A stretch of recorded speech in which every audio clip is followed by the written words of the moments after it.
Hello.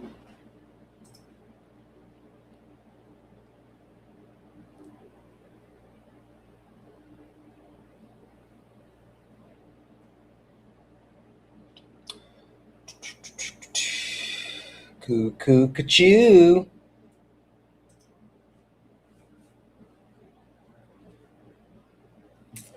How are we doing?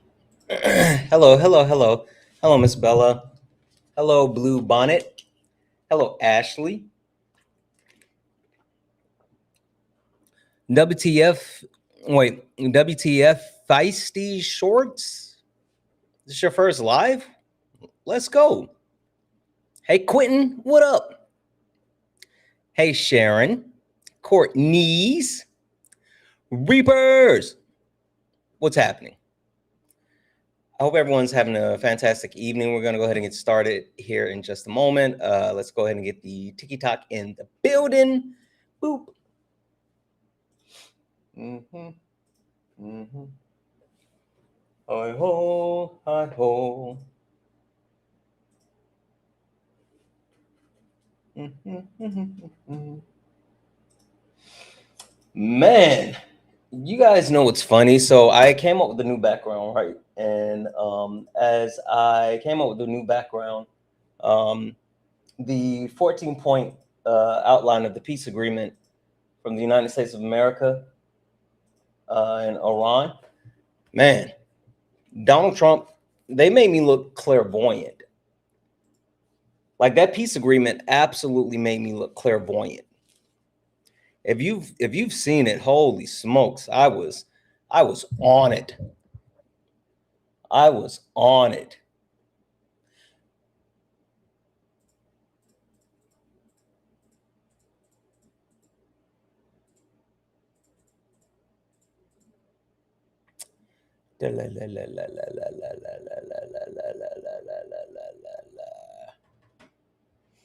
Mm-hmm. 45, 47. Hello, hello, hello. Hello. Welcome in, welcome in, welcome in. Guys, as we get in, if you don't mind, tap the screen, share the live, send your daily heart. Me, it's only one coin. It will boost the live and push us out to the FYP.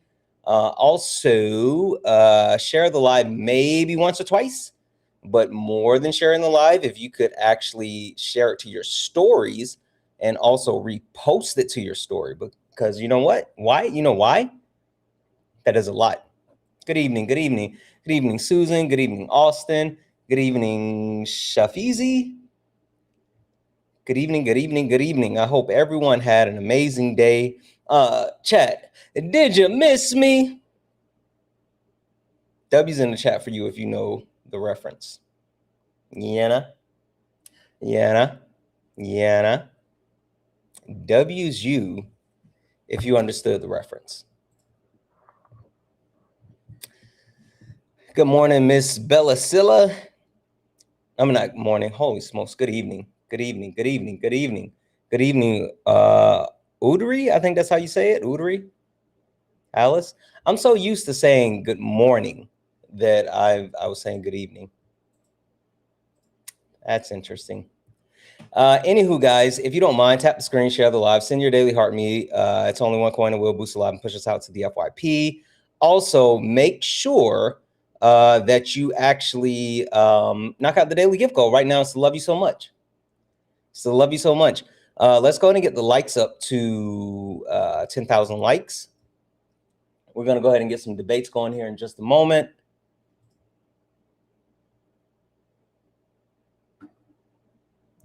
Only request up if you are a Trump supporter or disagree with anything on the background. We're only looking for some debates. Only request up if you are a Trump supporter or disagree with anything on the background. We're only looking for some debates.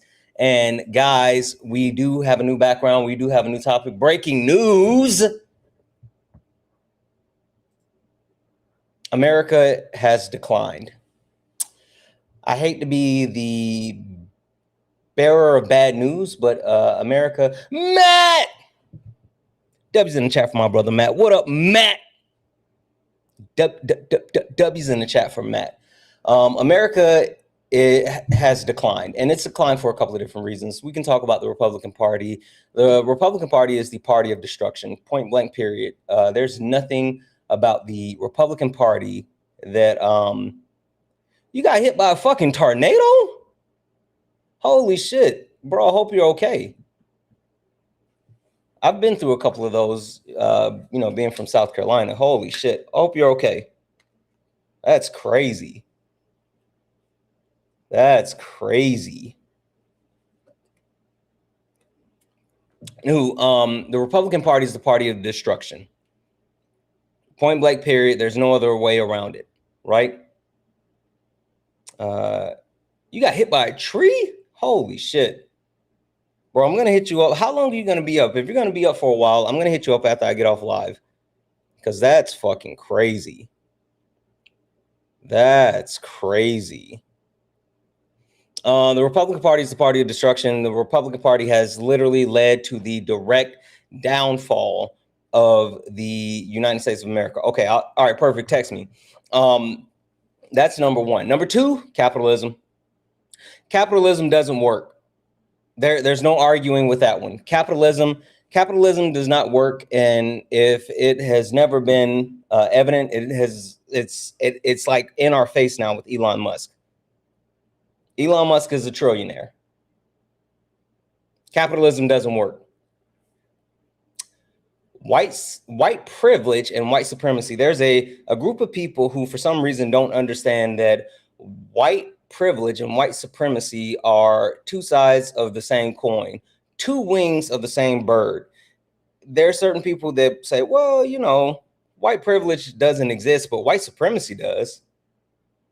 Oh, well, yeah, I mean, I got a little bit of white privilege, but, white supremacy, that's not a thing anymore. Like, that's not happening. The ideology that those things are somehow not related, that's a problem, and it's led to the decline of our country. The war in Iran, I was saying this earlier, but I'm literally clairvoyant because we got washed. If you guys saw that 14-point peace agreement, the United States of America got taken behind the woodshed with these negotiations. It's not good. It's not good. Last but not least, FBA, Blagga, you guys are just ashamed of being black. That's really what it is. That's why you do the things you do. That's why you align yourself with the positions that you take. It's because you would do anything to not be black so you could have more proximity to whiteness, to gain power that you'll never get. And it's fucking crazy, but it's led to the decline of the United States of America. So there it is. There it is. That's why the United States of America has declined. If you disagree with any of those things on the background, get up here. Let's talk about it. Only request up if you're a Trump supporter or disagree with anything on the background. We're only looking for some debates. Only request up if you're a Trump supporter or disagree with anything on the background. We're only looking for some debates. If you're friendly, tap the screen, share the live. I'm going to keep resetting the daily gift goal to these little 1-cent gift goal to help push us out to the FYP. With that being said, you guys know how we do it. Exa. Yeah. Funny how it changed now. Same people that laughed at clips, studying the clips now. Everybody got opinions till the facts land. Everybody loud till they gotta take a stand. Every stream feel like somebody betting they pride. I seen fake scholars fold in real time. Now they screenshot takes, run around and remix it, and pull up thinking somehow they can fix it. Nah, you stepped in the wrong room, donut. This ain't rage bait, this pressure. Patriarchy, race, class, labor, healthcare. I don't do surface level, I peel layers. And every time they think they got me cornered, numbers go higher. Chat flyer mods working, crowd waiting. Somebody finna get cooked tonight. Welcome to the ring now. Yeah. You talk big till the facts come out. Slap nuts, sit down. Oh. Welcome to the ring now. Yeah. Got the whole chat screaming when the logic break down. Yeah. Welcome to the ring now. You ain't built for this smoke. Y'all slap nuts, ain't got milk for these oats. Donuts, so pipe down. Yeah. You might drown. You don't want war with the king right now. I don't debate for applause, I debate for the record. Every false claim get dissected and severed. You rehearsed outrage, I studied the structure. Difference between noise and somebody with substance. You quote tweets, I quote policy. You want moments, I want honesty. You want ego boost and virality. I want mutual aid and stronger communities. That's the difference between you and me. See the problem? Different type timing. You came for clips, I came for alignment. Capital this, socialism that. Half these dudes can't define what they yelling in caps. Talking about free market while wages collapse. I watch your pivot arrive, I make it visible live. But this ain't never gonna be a place where evidence dies. You came all the way to be Santana for internet rep, while the whole chat waiting to see who got checked. Next, welcome to the ring now. Big till the facts come out, slap nuts, sit down. Welcome to the ring now. The whole chat screaming when the logic break down. Welcome to the ring now. Y'all slap nuts. Donuts. You don't want war with the king right now. Yeah.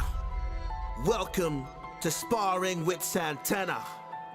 Bring your sources or bring excuses, whatever. Doesn't really matter either way.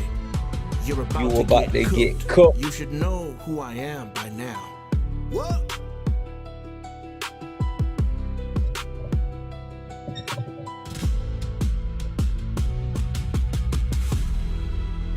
Guys, welcome in. This is Sparring with Santana, one-on-one debates with Trump supporters or anyone that disagrees with anything on the background. I am Santana, guys. Only request up if you are a Trump supporter or disagree with anything on the background. We're only looking for some debates. If you are a friendly, do all the wonderful things, tap the screen, share the live, send your daily heart. Me, it's only one coin. It will boost the live and push us out to the FYP. Also, if you'd like to support the live, you can do so. Cash App, PayPal, Venmo. Pay links in the link tree in the bio. Santana Speaks for You. Santana Speaks for You is the best way to support the live. If you're over on the YouTube, what up, YouTube? What up, Twitch? What up, Kick? You can send a super chat, and I will read that out. That being said, let's see what the night has for us.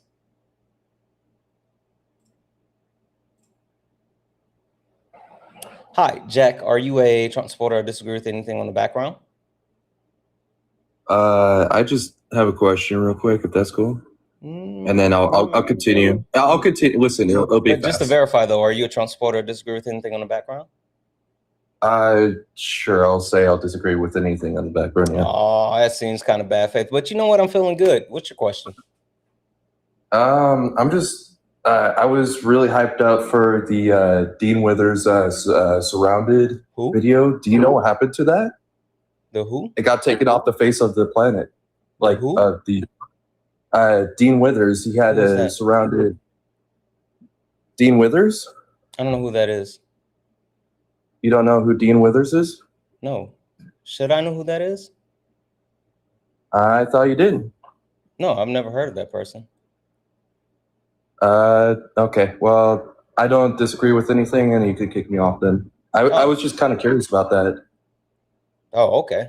Well, I mean, like I don't know who that person is, but I'm sure if something happened, then maybe it'll be. I don't know. It was it was originally on YouTube, and then it just got taken off. I guess it comes out this Sunday. I don't know. Wait, is it a Jubilee video? Someone did a Jubilee video? Yeah, he did a Jubilee. It was surrounded, and it just it was there. I was watching it for the first half, and then it after I didn't end up finishing it, and then it just got taken off. Oh, okay. Well, I'm not sure who that is, but the one thing that I do know about Jubilee and how they do stuff, they do their drops on Sunday. So it sounds like someone fucked up. Yeah. Okay. Yeah. No, you're cool, man. I appreciate your song. And I agree with everything you say. So no, kick me off. No worries. I'm gonna go check out this. You said his name is Bean? Dean. Okay. All right. I've heard you talk to this guy. I thought you were friends with him, but okay. I have no idea who that is. Okay. That's my bad. I'm sorry. I know Dean Winchester. Is that who you're talking about? No. He's on here. He's a popular guy. His name is Dean with it. Like I said, I don't want to take up your time. I'm pretty sure you got some ignorant guys to argue with, and I don't want to take up your time.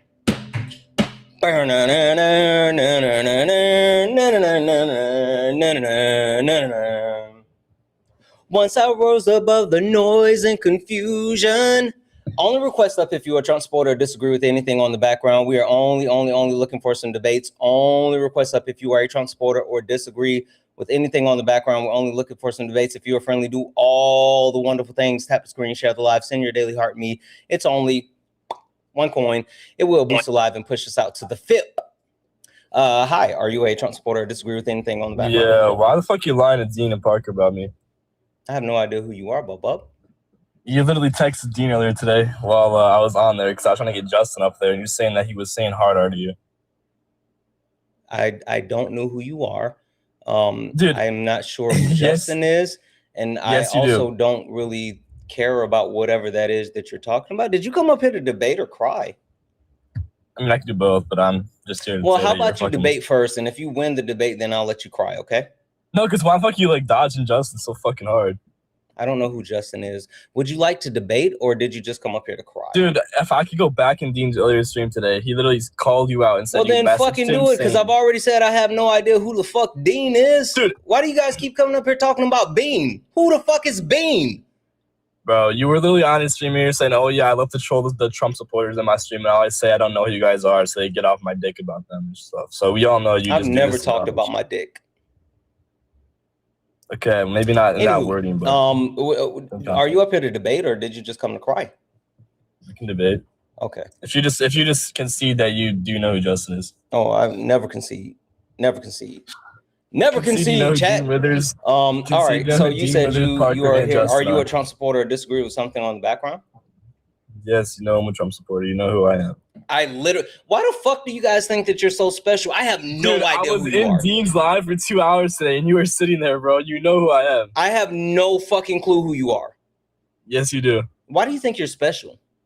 I never said special. I just said you know who I am, and you're bullshitting. I have no fucking clue who you are. Really? What makes you? Serious question, and this isn't even me like being an asshole. I'm not. No, even you are an an asshole. So continue. Say it again. You are an asshole, but you can continue. Oh yeah, I am. I can definitely be an asshole. I'll accept that sometimes. I also have a sense of self-awareness. So like, there's nothing that you can say that that if I know is not true, that's I'm gonna push back on. Not so true. I'll accept that. Anywho, the question I have for you is like you're just MAGA supporter 15378. Like literally. Yeah. Why do you think that you're special enough that I would remember who you are? Dude, it's not that you like. I never talked to you in my life. All I'm saying is that you literally. Wait, so you've never talked to me? You texted Dean while I was on his live earlier today. Did you just admit that I've never talked to you? Live. Yes, I concede to that. Holy fuck! All right, listen. Let's do a proper introduction. Question for you: do you know who I am? Sadly, yes. Oh, okay. Awesome. Well, for the other people that may not know who I am or what this is, would you mind if I give a quick introduction? Sure. Perfect. 1 moment. Ladies and gentlemen, welcome to the main event.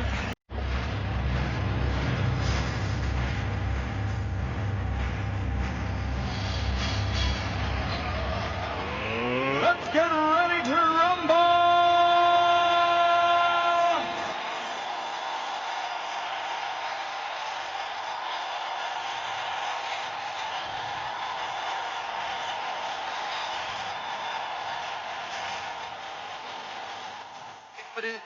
Guys, welcome in. This is Sparring with Santana, one-on-one debates with Trump supporters or anyone that disagrees with anything on the background. I am Santana, guys. Only request up if you are a Trump supporter or disagree with anything on the background. But if you're friendly, thank you for the cake. Do all the wonderful things, right? Tap the screen, share the live, send your daily heart me. It's only one coin and will boost the lives, push us out to the FYP. Also, if you like to support the live, you can do so. Cash App, PayPal, Venmo, pay links and link in the bio. Santana speaks for you. Santana speaks for you is the best way to support the live. If you're over on the Ubity Tubity, as Sala would say, you can send a super chat and I will read that out. These fucking cameras. All right, KL. Would you like to tell me which point you disagree with most on the background where you like to start? Or would you like to tell me how today, June 17th, 2026, you still somehow support Donald Jimothy Trump? Let me see what's on your board. Republicans Party destruction. So why do you think we lost the Iran war? Oh, it's because of the 14-point peace agreement. Hey, Bear, thank you for the heart hands. When was that peace agreement that was actually released in conjunction with the fact that the United States of America got nothing out of the conflict with Iran, and Iran is literally in a better position than they were prior to the actual conflict. I do not think they're in a better position. Oh, you don't think so? Okay. I mean, they lost their leader. Oh yeah, he was like 80 I don't know how you can be in a better position. No, it doesn't matter though. He's like 80 years old. We're gonna lose our leader soon too, because he's like 80 years old. That if that's the metric that you're gauging like success because they lost their 80-year-old leader, then you are woefully mistaken. Have you looked at the 14-point peace agreement? I have not seen it yet. Would you like to know what's in the 14-point peace agreement? Yeah, can you pull it up on screen? Let's see here. No, I'm not going to pull it up, but I will tell you what's in the 14-point peace agreement. You can go look up the whole thing. There's a couple of different things, though, that I think is like super interesting. I did like a deep dive, and I'll call out a couple of different points. First point, stop the fighting and the military operations, including in Lebanon. Ooh, that's going to be tricky because Israel has already said, not happening. They got to respect each other's sovereignty. The final deal has to be done within 60 days. Now, listen, this is a cool caveat. It has to be done within 60 days, or if it's not done within 60 days, there is the possibility of an extension, but the extension has to be agreed upon by both countries. The U.S. will remove the blockade and have all of the ships gone within 30 days, and the traffic will be restored relative to the removal of the blockade, meaning they're going to let ships come through the Strait of Hormuz relative to the amount of ships removed to the blockade. You understand that one? Or do I need to explain it a little more? Explain a little bit more. So if there's a bunch of ships still there for the blockade, they're not going to let a bunch of ships, commercial ships through. But the more ships the U.S. pulls out for the blockade, the more the ships they'll let through the Strait of Hormuz. Got it? Okay. All right. Now, this is where shit starts to get a little bit funny and funky. So Iran will let commercial ships pass through and remove all the mines and any other material within 30 days, and they will not charge fees within the 60 days of this actual peace agreement negotiation.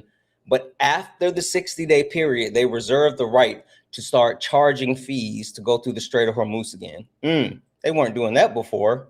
Iran will get this could just be like a starting agreement, then they extend it when it gets past 60 days, so it could go back to the way it was before.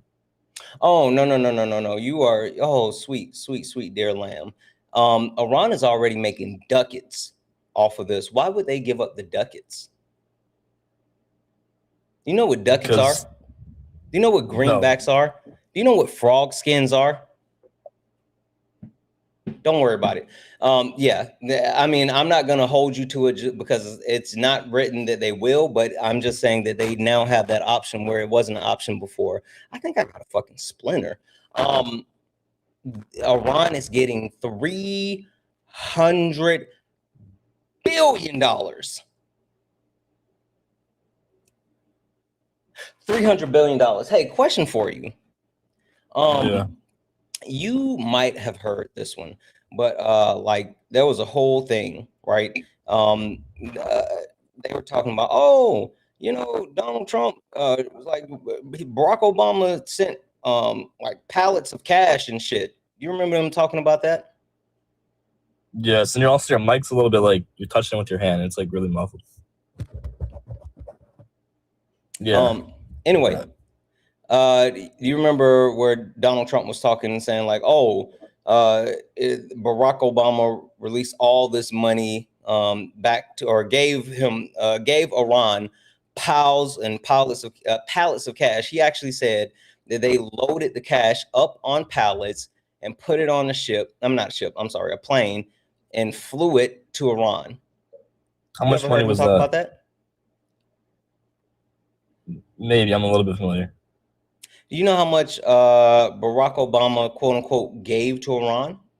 I do not know. Okay. Well, he he released Iran's frozen money, and that was in contention with the JCPOA. And I think it was about 1.7. I'm looking for the exact number here, but it's somewhere around $1.7 billion. Hey, with this agreement, Iran's getting $300 billion. What's bigger, 1.7 or 300 billion? Let me double check this number, because I'd see Septis in the chat saying some stupid shit.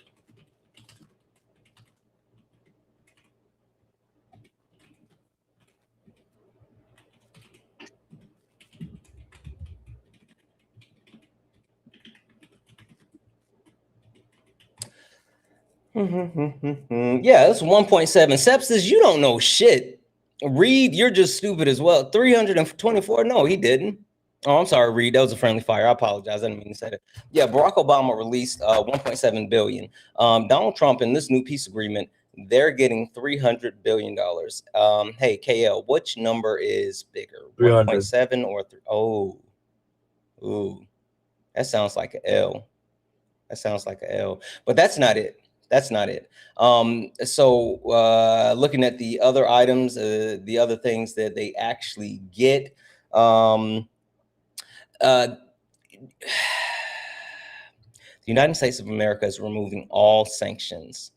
Not all. I take that back. I apologize. A majority of sanctions on Iran. Do you know what that means? Okay. Yes. What does that mean? They're removing the...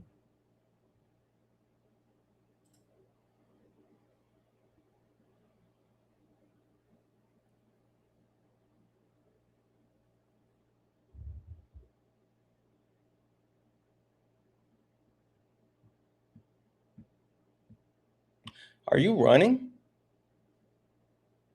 Don't run. This guy said you're just running long. I'm not going to call you that. Get up here, you donut. I'm going to mute you. Silver, get up here. I'm muting you. You said I'm just lying. I sent you a request. Come up here and tell me what I'm lying about. KL, why are you running? Why are you running? Why are you running?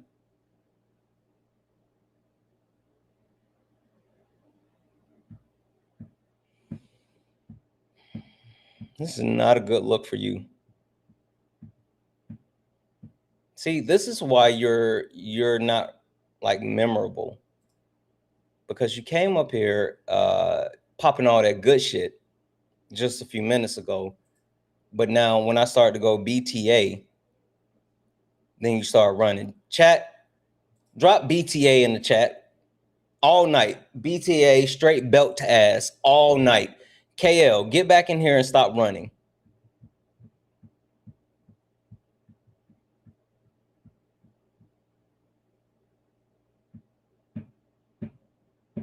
He is fucking running. This is gross. This is gross. This is gross. I have never seen such a coward move before. I'm sorry, I had a phone call. I'm back. What were you saying? You said that you had a phone call. Yeah, I'm on my phone. Someone called me. Why the fuck you lying? Why you always lying? That's pretty corny, I'm not gonna lie. Oh my god, stop you fucking lying. It's pretty corny. Sure. So, did you hear, or you were answering the question, or you were Googling it, so hopefully you took the time to actually look it up. What does that mean? I was on a phone call. They're releasing sanctions. Like restrictions on the country, penalties. Oh, so you did look it up. Good. I like you could have just didn't look anything up. You I could have had a just phone call. said that you were going to look it up. I mean, it's fine. Yeah, sanctions are the restrictions that are placed on the country as far as like trades and things like that. It really cripples other countries' economy. So yeah, they are lifting a majority of the sanctions. Now they're also this is the funny part here. So Donald Trump has said over and over and over that Iran can't have what? Nuke. Yep. This point says that Iran won't make a nuke, and they'll talk about how the current enriched uranium can be removed, but they'll set a temper. Hold on. Is it going to be at the same it was in JCPOA? I don't know. That like this didn't clearly say that. I'm not comfortable with making that statement. So, all right. But they didn't set a timeline. They said the timeline will be set in the future, but Iran can still enrich uranium based on whatever they agree. And what were they at before the war started? I would have to look it up. I don't think that's pertinent to this conversation point right now. And what are they at right now? But again, like Donald Trump harped on like, oh, they can't enrich uranium, but this peace agreement literally says actually they can enrich uranium. Okay, but to a certain extent, though. They don't say what the extent is. Yeah, well, just like the JCPOA was to a certain extent. Well, if that was the case, then why not just keep the JCPOA in place? Because like everything that I've run down now is just like all these. We're like they're literally hanging L's on the U.S. left and right. Not really. Oh, okay. A little bit. So you don't think that a majority of their sanctions being lifted, them getting $300 billion. Okay, but they also got bombed pretty hard. So that I'm sorry, I can't hear you because you know, like when I'm still speaking, it's kind of hard for me to hear you while I'm talking. You don't think that them actually getting $300 billion they can continue to enrich uranium? They have sanctions removed, and they have an option to continue to collect fees for commercial ships passing through the Strait of Hormuz after the 60-day agreement. You don't think those are a bunch of L's? I mean, they're a little bit of L's, but then they also got bombed, so they lost like half their country. So they took an L too. Sure. Right. Yeah, they absolutely did get bombed. They didn't lose half of their country, though. Okay, maybe I'm over-exaggerating, but they took a pretty big hit. Okay. They lost the regime too. No, they didn't. Well, they lost their most powerful leader, and they lost like he was 80-something years. You keep saying that. I'm so confused why you think that's like the end all be all.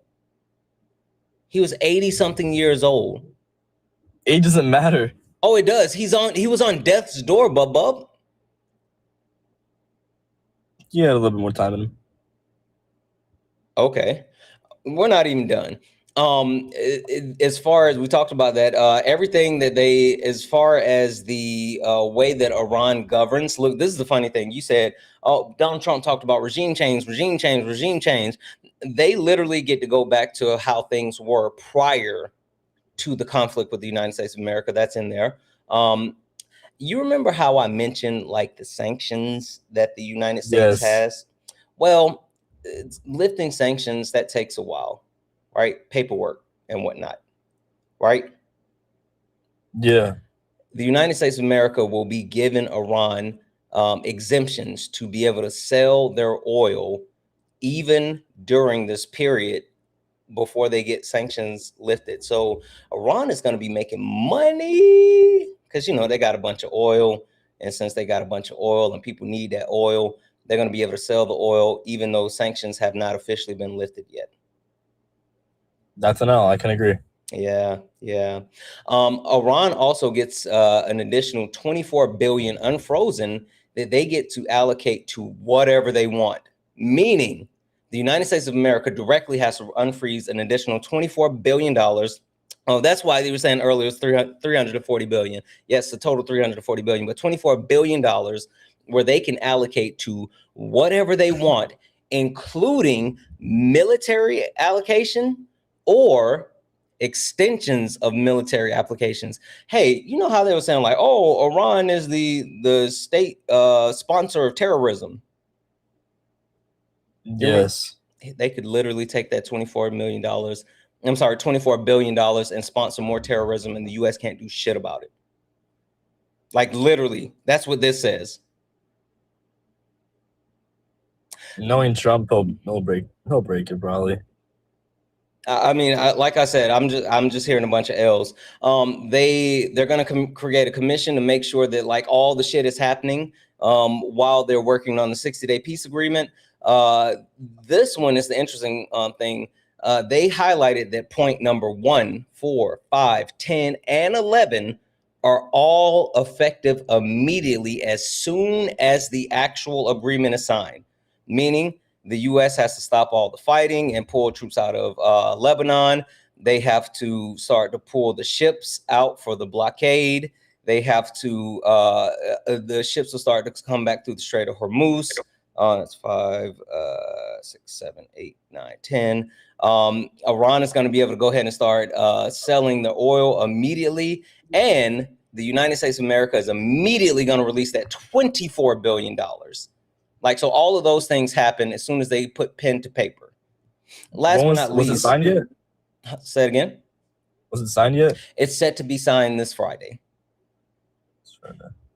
Yeah. Okay. Also, this overall is going to be sanctioned by the United Nations Security Council. So the United Nations Security Council is going to ordain this entire thing and be like, yep, boom, it's official. Hey, this sounds like a bunch of fucking L's to me. Is Israel involved with stopping fighting too, or are they not involved in this? Oh, they're supposed to. See, that's the funny thing, right? That's the most interesting thing about this. They're supposed to be, right? It's literally in the agreement, but you know why I say this is super interesting? Because what, Israel never agreed to it? They're just in it? They already said they're not going to do it. 1 second. Hey, Kenya, I see that you're back. I see you're in the request. Hold tight. I'm going to get you up here next. Just hang out for a minute. Yeah, they've already said, fuck that deal. You know what's so dangerous about them saying, fuck that deal? They're going to get us back into war. Yeah. Yeah. It seems like a bunch of L's to me, Bub. Well, if Israel said fuck it, then I don't even know why they're going to agree to the deal, because it's not even going to go through. Once they sign it, it's all going to become war again. Oh, there's a lot of stuff that's in there that that is not going to be beneficial. Give me a second here. In Zuby, I just sent you a request. Accept that request. Accept that request I just sent.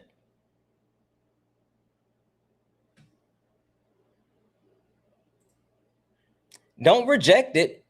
Accept the request. Aw, this fragile little the fragile little white person came in here and thought it would be funny to drop monkeys in the chat, but now they're too much of a fucking coward to come up here. Don't run. Don't run, you fucking coward. Yeah, that's what I thought.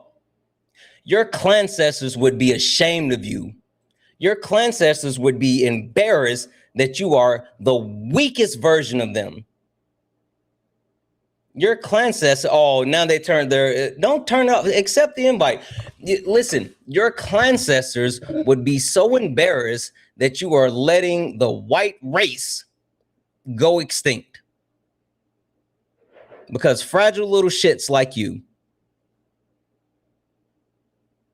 Yeah, since you're going to come in here and be a coward and drop monkeys, I'm just going to go ahead and block you. I apologize about that, KL. You're good. Yeah. So again, like I said, it seems like a bunch of L's. But I'm confused. So in this agreement, was Israel actually like, so they did agree, you're saying, but they basically said F it after. Oh no, Israel is like Bibi Netanyahu has been very, very, very adamant that like he's not on board with this shit. So then Why are you saying the agreement that they were in it if you're just Oh, said no, that no, no, no, they no, didn't no, no. agree? See, the agreement is between the United States of US, America okay. and Iran. Now, Iran is putting the onus on the United States of America to corral Israel, right? And the whole thing is if Israel does not do what they're supposed to do and they start bombing Lebanon, then Iran is going to hold the United States accountable for Israel because, you know, the US put the battery in Israel's back. Okay. So they're just running under us, basically. Yeah.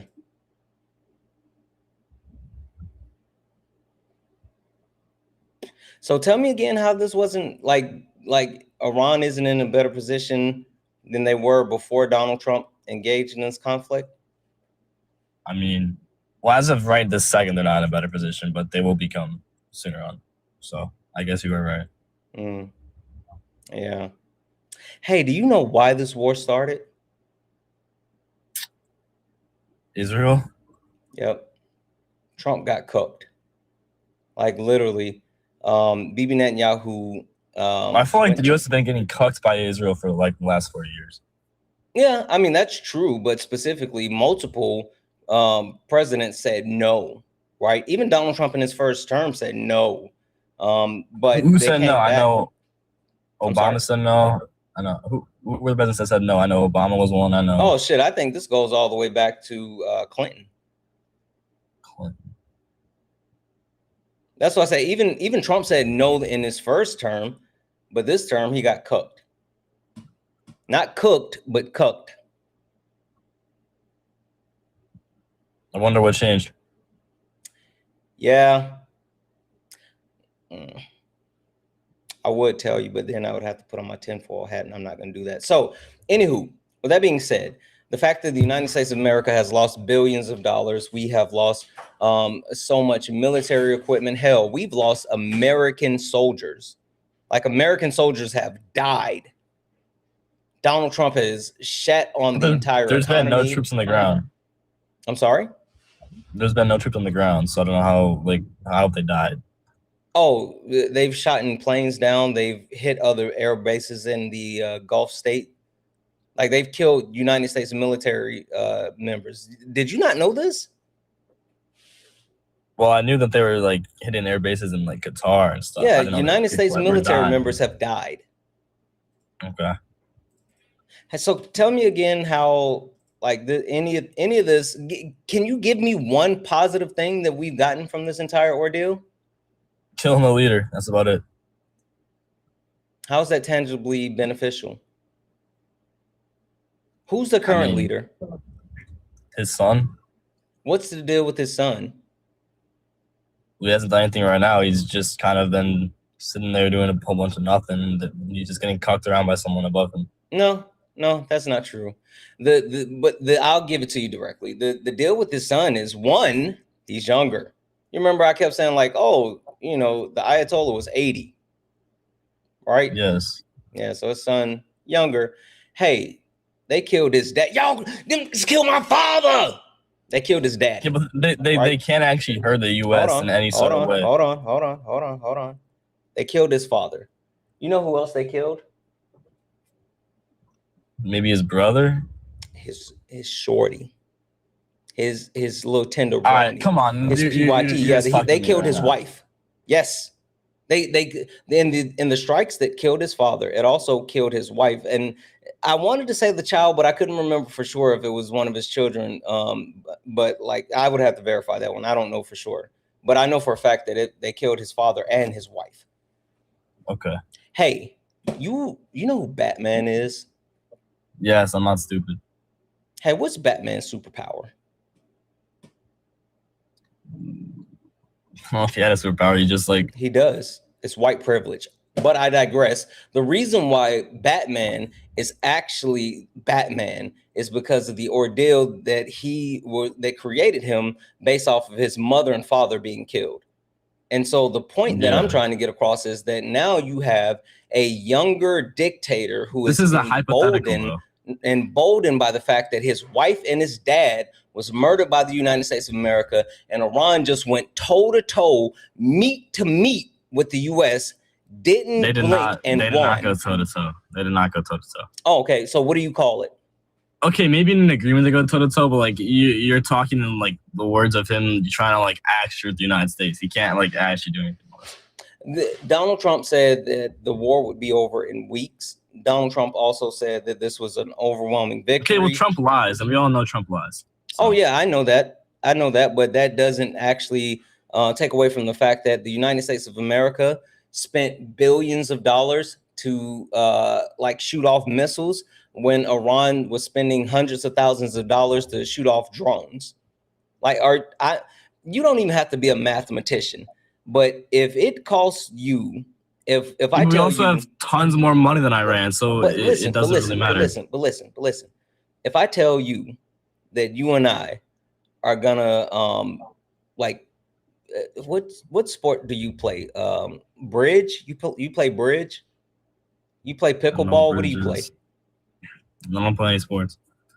Do you play D&D? What do you do? We can say basketball.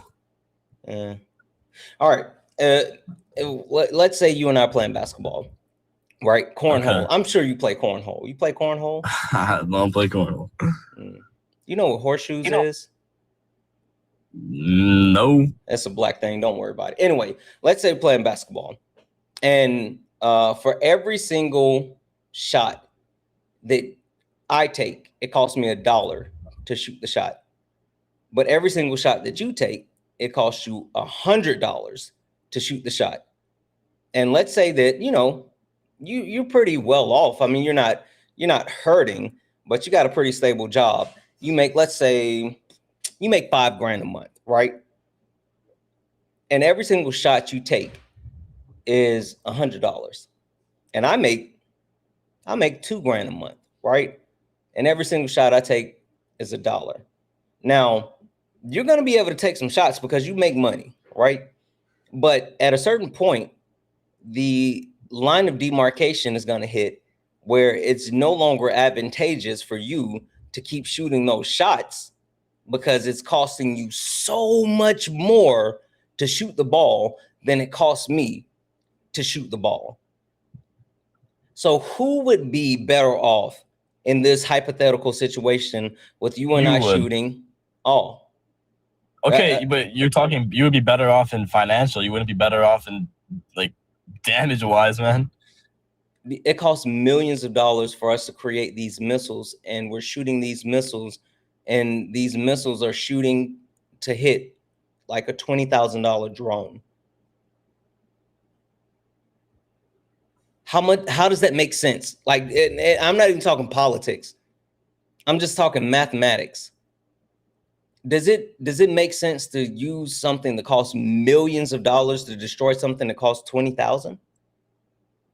No. And we've been doing that at an exponential rate. You get what I'm saying? Okay, well, not every single one of our missiles was wasted on a drone. No, not every single one, but like a majority of them.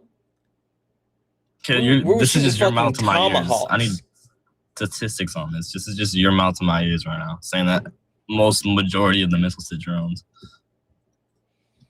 I didn't say the majority of. That's what you said. You said majority. No, I'm saying the majority of our missiles cost millions of dollars. Yes, they do cost millions of dollars. That's what I'm saying. I'm not saying that the majority of the missiles were shot towards drones, but what I am saying why are you is even bringing up the fact that I'm talking about the cost analysis, because there's nothing that Iran has had to shoot off towards the United States in this conflict that cost in singularity as much as one of our Tomahawk missiles.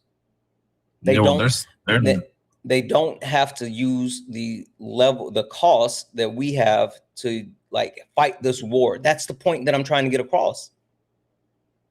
Yes, Rick, if Johnny has 3 apples, I might just have to do that. Hey, KL, if Johnny has no more hypotheticals, no more. No, if Johnny has 5 apples, right, and Donald Trump comes and takes all 5 apples because he wants to go to war with Iran, then how many apples does Johnny have left? 0. Trump is leaving you with fucking 0 apples, KL. The shit doesn't make sense. Make it make sense. You do realize that war costs money, right? Then why the fuck did we get into this unnecessary war? I never said, okay, I agree, we should not have gone into the war, but I'm saying you're bringing hypotheticals saying that we get into war, it's not going to cost us money. Of course, we get into a war, it's going to cost money. I didn't say that if we got in a war, it wouldn't cost us money. I never said that. Of course, if we get into a war, it's going to cost the actual millions. Cost of war is unsustainable. It doesn't even make sense. Not for us. Yes, for us. Not for us. How much are we spending a day on the war in Iran? I'd have to check that. I'm not. Don't worry, exactly. I got you.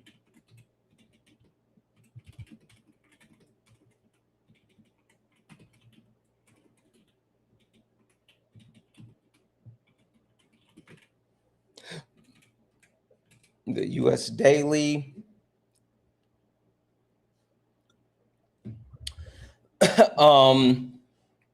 Harvard Kennedy School did a cost analysis of the actual war, and it looks like it's costing us about $2 billion per day. How much does it cost Iran per day? I was just about to do that.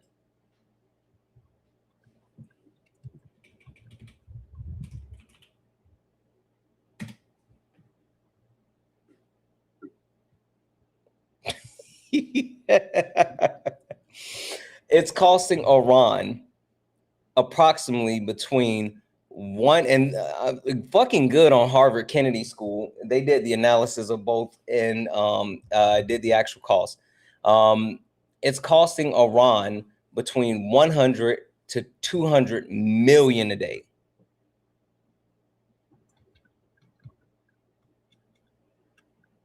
Okay. How long has the war been going on?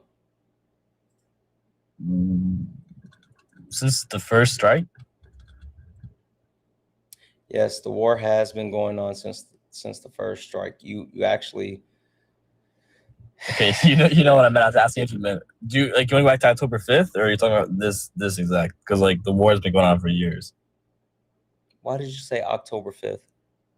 Are you confusing this with the genocide that's happening in Gaza? No, I'm just saying. Then why'd you say October 5th? Because it involves all of us. The fuck are you talking about, KL?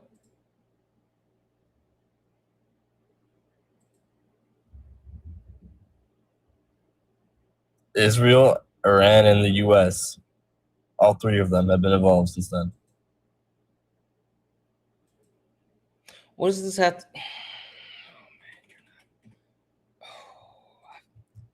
Don't worry about it. Let's look this up. So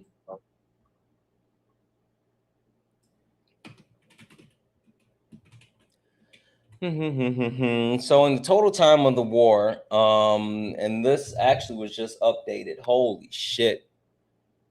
This literally was just updated 5 hours ago. In the entire duration of the war, the estimated total cost between the Pentagon expense and the military expense, the United States of America has spent about $1 trillion on the war with Iran. Would you like to know how much Iran has spent fighting? Probably what, like 200 billion? Less. 100 billion? A little bit more, 113 billion. To be specific, 113 billion, 300 million. So but they haven't done anything to us. The U.S. has spent $1 trillion, where Iran has spent 113 billion.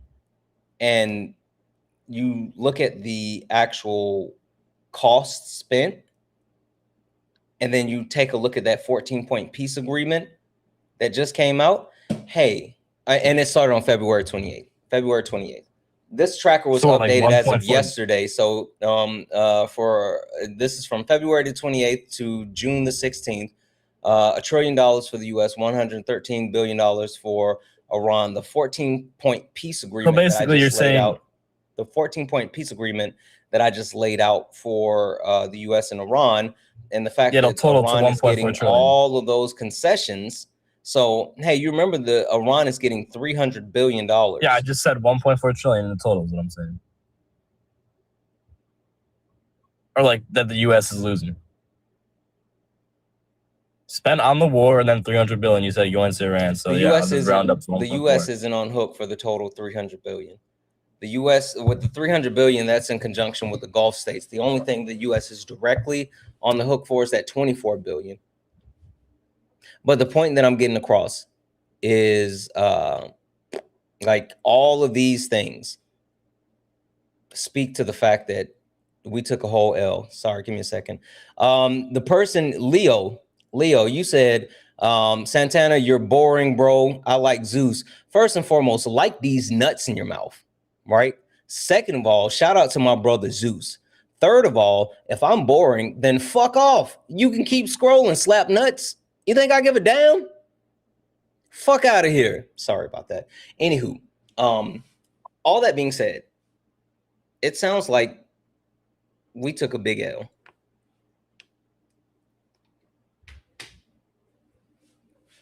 Every war is an L for everyone involved.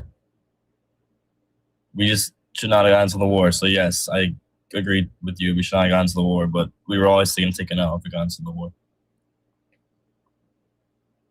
Okay, so do you both sides are losing? We're just losing a little bit more than Iran. So you disagree with the point on the background still? Yeah. So the U.S. didn't lose. No, I said we both lose. Both countries are losing. If you think Iran's not losing out of what happened to them, they're out there. Give me a second here. Give me a second. Hey, Leo. 3 months this happened. I sent you a request and I'm muting you. Accept that request, you fucking coward. Do it. Don't decline it. Accept that request. Trigger fingers turn into Twitter fingers. That's what I fucking thought. You know what's funny, KL? You know what's funny? What's so funny? Like, they think that I'll let shit slide because they're in the comment section, not knowing that I don't do thumb thugs or keyboard warriors. You got all that fucking shit to talk in the comment section. Say it now. Yeah, I'm here, man. Hey, I'm cool with you. I like you, but you're boring. That's all I'm saying. I'm boring. Like Zeus. Okay, then you entertain us. Entertain us. But okay, that's all I said. You're boring. Entertain us. But I still listen to you, though. Okay, then entertain us. Well, I'm listening to you, and that's it. Okay, so then entertain us. You entertain me. You're the one that's entertain these nuts in your mouth. Either sit back, and enjoy the show, or fuck off. I'm listening to you. You're a loser, bro. Hey, you're a loser nuts you can't take it. You know what a loser looks like? Yeah, like you a grifter. Shut the fuck up. These nuts in your mouth. Why are 2 grown men talking about nuts on a person's mouth right now? That's because I like to talk about my nuts. Anyway, you bore me at this point because, like, seriously, you actually, like, I've laid everything out. And the only thing that you can say that the United States... Because you want to agree that Iran's losing too. I don't know why you want to agree on that. Tell me what they lost. Their infrastructure?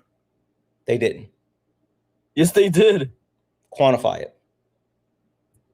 Look at their cities. Like, we bombed the hell out of them. Like, quantify what? Give me something that says that they lost their infrastructure.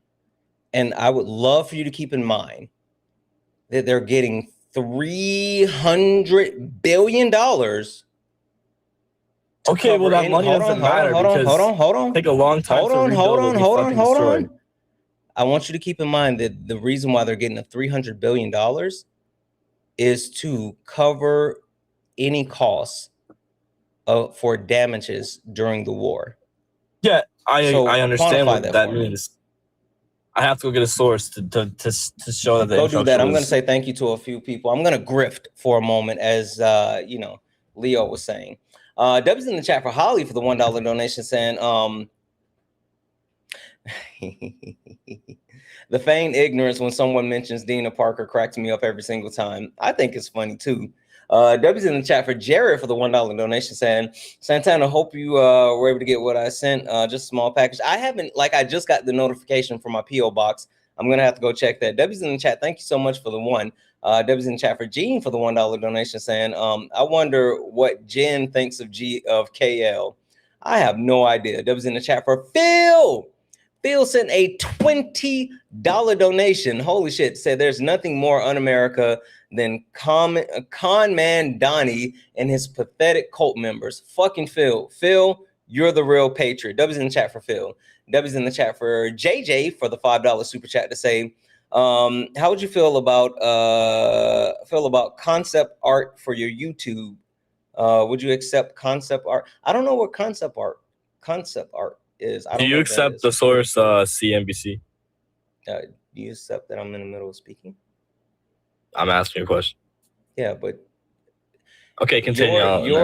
Your sentence shouldn't start in the middle of mine. Okay, I'm sorry. All right, thank you. Yeah, no, I would. I don't know what it is, but I love free shit. W's in the chat for JJ. W's in the chat as well for Anthony. What up, Anthony?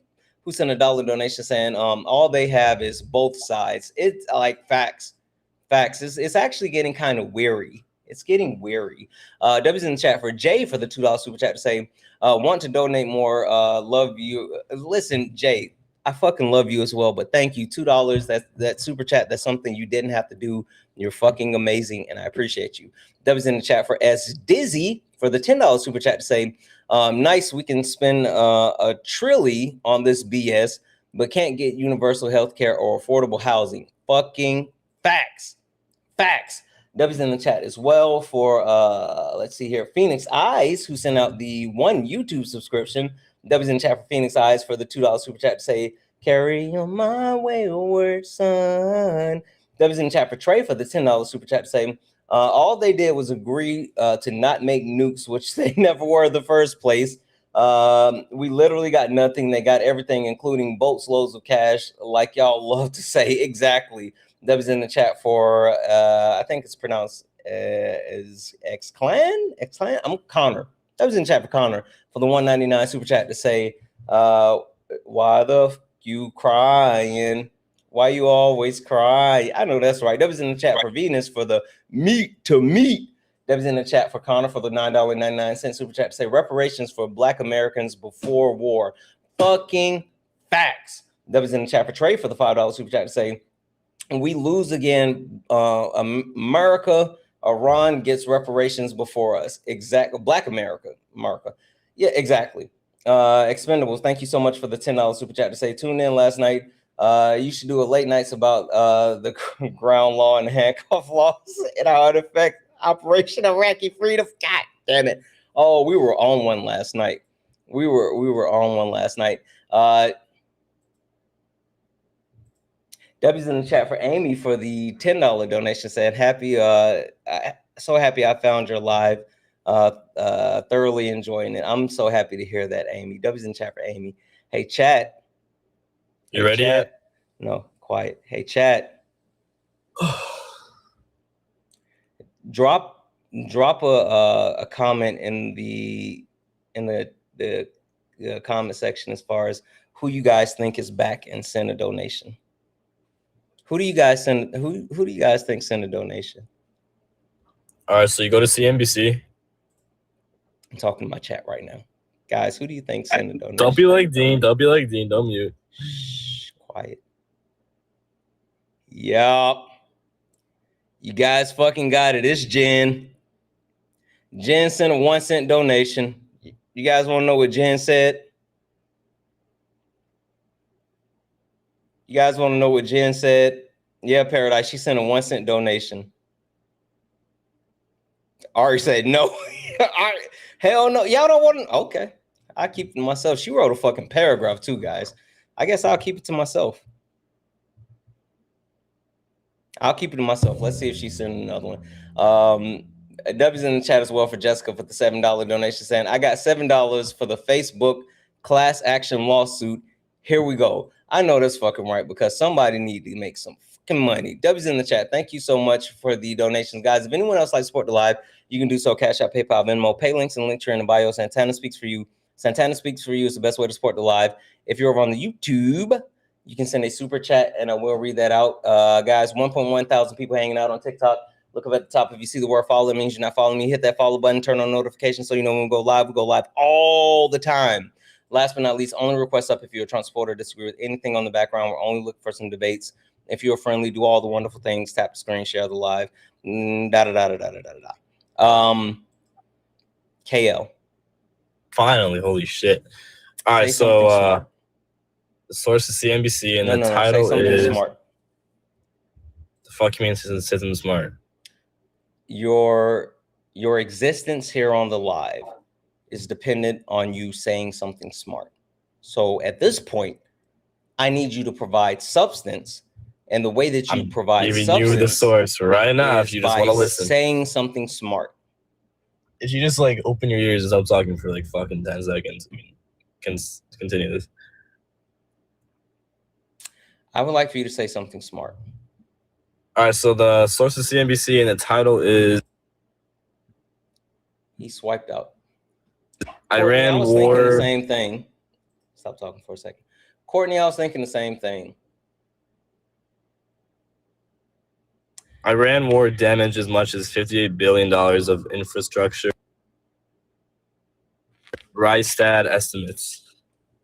Okay. So I'm not even going to look this up. Would you like to know? You should. Take a guess why I'm not going to look up your source. Because you don't want to read. Yeah. You know what? Fucking got me, KL. Fucking got me. The reason I don't want to look up your stupid ass sources because I don't want to read. Yeah, I can tell. Or how much money did you say that it cost in damages? For Iran? Mm-hmm. Or total, because it says 58 billion total, but it says 19 billion for Iran. In the source, if you actually would read it. I go fucking read the source. It says 19 billion. It says 58 billion total for, okay, so 19 billion. Which number is it? You know what? Fuck it. I don't even care. I'll give you the 58 billion. How about that? No, 58 is the title. I gave you the title, but I'm saying 19 is for Iran. That's the infrastructure they took. So they caused $19 billion worth of damage in infrastructure. Yes. Okay. That's gonna hit. Plus, even though they get the 100 billion back, it's not gonna wait. 19 billion. Yes.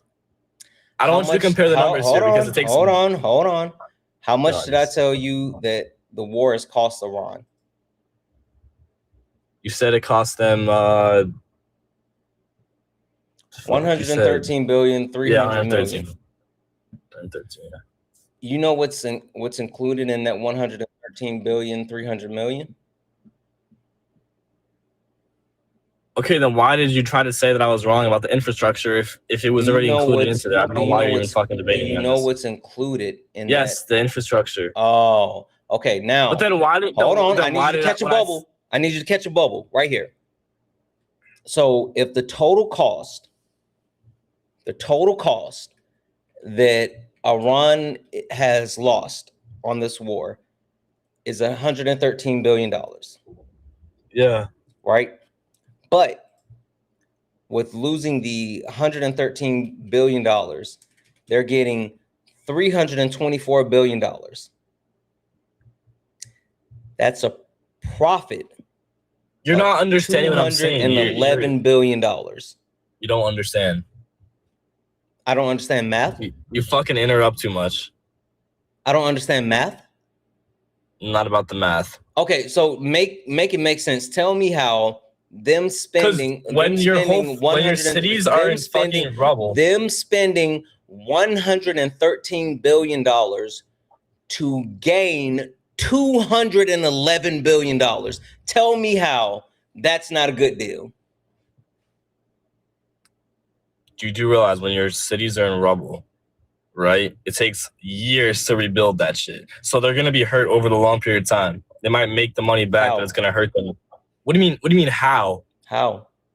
They were always a third world country. It's very hard to rebuild. They're getting like $211 billion in profit, while at the same time having sanctions removed and they're one of the biggest distributors in oil, and they reserve the right to collect fees on maritime vessels. You're just debating me on money. I'm telling you, it takes years to rebuild that. All you say is the money. Yeah, they made a profit on the money, but they did not make a fucking profit in their cities being in rubble. It takes years. Even if they have a bunch of money, it takes years to rebuild that stuff. Years. You know what is easy to do? What's so easy to do? Build shit when you got money to build shit. That is not true. Have you seen America? And how long it takes us to fucking build shit? We have so much fucking money. That's because America doesn't spend money on building shit, you donut. You don't know how this country works. Even when we do spend money to build stuff, it takes years to fucking build. Because this country is incompetent. Yeah, have you ever seen Japan's, by what measure? Because by this war that we had, hold on. By this war we just had, it looks like clearly they're not incompetent, because not only did they make $211 billion, they got a bunch of fucking concessions, and they curb stomped the fuck out of the United States on the American stage. Now tell me how the Iran is incompetent when compared to the leadership of the United States of America. I mean, they were third world before the country, and they're going to be third world after the country. So they're not fucking competent, because if they were that shitty before, there might be some all of a sudden some really good.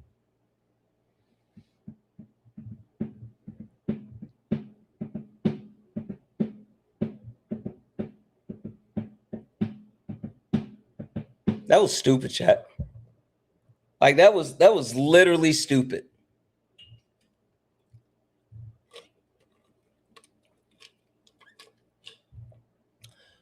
Only request up if you're a Trump supporter or disagree with anything on the background. We're only looking for some debates. W's in the chat for Marie for the $1 donation, saying, sometimes I like to get mad just for fun. Tell us what Seagram said. I need to feel alive. I got you. Give me a minute, Marie. For you, I will tell you what Jen said. Only request up if you're a Trump supporter or disagree with anything on the background. We're only looking for some debates. Only request up if you're a Trump supporter or disagree with anything on the background. We're only looking for some debates. Let's see here. Fuck you, Ray.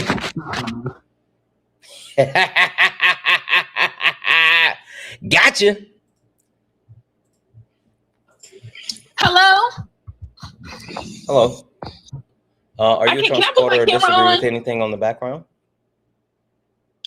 No, I don't want to talk about the background. I want to talk about the earlier conversation. Are you a Trump supporter or disagree with anything on the background? Yes. Trump supporter, yes, disagree, or a combination? Yes, I agree that a Trump supporter of certain things, yes. Okay, all right. Well, in that case, would you like to tell me how today, June 17th, 2026, you still support Donald Timothy Trump? I can turn on my camera. Who said anything about turning on your camera? No, I was asking a question. Oh, no, thank you. Oh, I can't turn it on? I would not like that. But can you tell me how today, June 17th, 2026, you still support Donald Timothy Trump? I feel like based on the whole the presidency and everything like that, I feel like he was a better candidate. He was a better candidate than Kamala Harris at the time, because the whole but I'm not talking about like in 2024. That's why I said today, June 17th, 2026. How is it that you still support Donald Timothy Trump? Well, you have no choice to but support him, because he is the president now. Oh no, you actually have a choice. That's like one of the base things about living in the US. Like, it's not a lot of shit that we get out of being in this country, but one of the things that we do get out of it is the fact that like we don't have to support a king. What up, Joey? W's in the chat for my brother Joey. So no, you don't. You literally don't have to support him. Okay. Why are you acting like we wasn't on the call earlier? Like we just starting over. I said, why are you acting like we wasn't I was on the call earlier? Like we're just starting all over. That's what I'm asking. Talk to you on a call. I don't have your phone. I don't know. I don't have Oh your phone Lord, number. you know exactly what I'm saying. Don't rage bait me, please. Don't do it. We were on TikTok live together. You know exactly what I mean. I don't like when people were we on someone's panel together. Just because you knit and pick and everything like that doesn't it's the same that you know what I mean. I don't have to continue on just explaining all that to you. You know what I mean? The TikTok live, Kenya. Were we on someone's panel together or something? No, I was on your live. You know I was on your live. Yes, you know that. Why are we trolling? Oh, I apologize. I don't remember you. You don't have to remember. It's okay. I remember you. Okay. I mean, that's cool. I'm not trying to be disrespectful. I'm just trying to be honest. Would you like to tell me though how you support him today? I support him on the fact of certain type of things of social issues and certain things on women rights and everything like that. Like the whole when I spoke to you about Donald Trump is like pro-woman? I feel like no one's necessarily pro-woman. Do you think that Donald Trump is the best out of the group of like non-pro women? Honestly, when it comes to Trump, with him, honestly, I wouldn't say he's pro-woman at all necessarily when it comes to just mentioned women's rights. Yes, I'm mentioning women's rights because of his administration. Just because what percentage of his cabinet? Holy shit! I got to do an update. Holy fuck! I got to do an updated graphic. I was just about to say what percentage of his cabinet is women, but then like he's been firing a bunch of women. Do you know what percentage of his cabinet was women before he started firing all the women? No, I do not know that. 78%. 78%. I'm sorry. 78% of his cabinet was men prior to him firing a shit ton of people. I'm gonna go do the math because he fired Pam Bondi and Tulsi Gabbard, or not Tulsi Gabbard, but Kristi Noem. Like a bunch of women, and he replaced the women with men. So, hey, that makes him a fascist. Did you know that? Yes, I know that. I know. I'm like that's literally one of the 14 tenets of fascism: rampant sexism. And so Donald Trump is a fascist, and you try to say like he's pro-woman, while like firing women and calling them piggy and all kind of other shit. You said that I tried to say that Trump was pro-woman. I never said that. You literally said he's pro-woman. Asked me a question. You said all the things he's doing for women. When I'm saying all the things that he's doing for women, I'm talking about the Trump administration, the one that promoting pro-life. That's what I'm saying. I got a question for you. I got a question for you. Yes. If I give you an apple, but then take all the money out of your bank account, does the fact that I gave you an apple supersede the fact that I took all the money out of your bank account? No. So you would say just because I did like one small good thing for you doesn't make up for all the other bad shit that I did? No, it doesn't. But everybody has different concerns when it comes to the presidency and everything. Oh my God, my throat. Everyone has different concerns, and everybody has different focuses in their presidency. For example, like Obama concern you that like since Jimothy got back in office, that over 400,000 Black women have lost their jobs? Yes, that does concern me. Yeah, that sounds kind of fucked, right? Economy. Yes, it does. Hey, why is Donald Trump targeting Black women, especially this close to Juneteenth?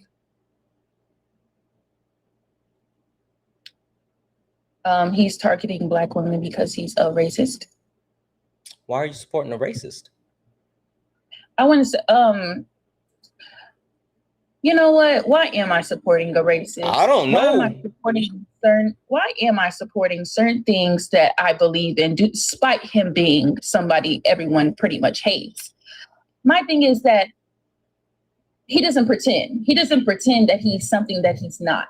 I feel like when it came, and I respect honesty than someone having a knife to somebody's back and pretending like they're somebody they're not. Also, you respect honesty more than like, okay, so let's say I feel like let's say I shoot your pinky toe off and I'm like, hey, I did it. You would be like, you would respect the fact that I told you I shot your pinky toe off. Is that what you're saying? No, I'm saying would you care that you no longer have a pinky toe? Yeah, I would care that. Did you know that if you don't have a pinky toe to fuck up your balance, like you need your pinky toe to walk? Yes. What point are you trying to make with a pinky toe? The point that I'm trying to make is just because Donald Trump is like in your face with the fucked up shit doesn't make the fucked up shit less. It doesn't make it less than, but you have to deal with who you have at the moment. You need to learn how to work with it because he's still got a couple of years left. Because hey, what's accountability? W's in the chat for Joe. Joe got it. Joe's is it Style? Joe Styles 22. Fucking W's in the chat for Joe. Joe fucking got it. I knew somebody was gonna pick up what I was putting down. Fucking W's in the chat for Joe. Sorry. It's basically accountability is taking responsibility for your actions and not making excuses for it. For example, when I was on live with you and you basically saying, yes, I was on TikTok live with you earlier and you told me to come back tomorrow. Huh? On someone's panel? Yes, I was on here. You were on my live? Yes, I was. The one who was sleepy and delirious and that accidentally said that I got that babies get fed from the feeding the belly button and everything and the lungs and all that. You said babies get fed through their lungs? Yes, that was me. Why would you say babies get fed from? I was delirious and I was asleep. You don't remember that? You don't recall that? No. And then, I don't remember talking to anyone about that. Oh, Lord. Maybe you talked to multiple people and you don't remember, but I do remember. Is that? Are you sure you weren't just tired and you made that up? No, I'm very clear that I didn't make that up because I'm a wide awake slove. Are you sure that you weren't just delirious and dreaming that you were debating me or something? Because that was my first time actually being on your live, and I debated multiple people that night because I was up over 36 hours. That night is still the same day for me. What are you talking about? That night, it hasn't been another day for me. I'm telling you, I think I'm saying that I debated other people. I said I was debating other people at night, and I said I was delirious from that. And so in the morning, that's when I debated you. I'm talking a little too fast. Let me slow down for you. I forgot people can't move fast like me. Oh no, I'm perfectly fine. I have ADHD. But you wanted me to repeat it, so you weren't perfectly fine. No, I just don't think you know what you're talking about. I think you were confused. Not all Black people look alike. No, sometimes they do. That's anti-Black as fuck. It's okay. It's not. Well, you try to. Hey, can you substantiate any of the shit that you're saying? Because as so far, you're not making good points. My point is that just like you're talking about accountability with Trump and things that he does. Are you here right now? I'm sorry. Give me a second.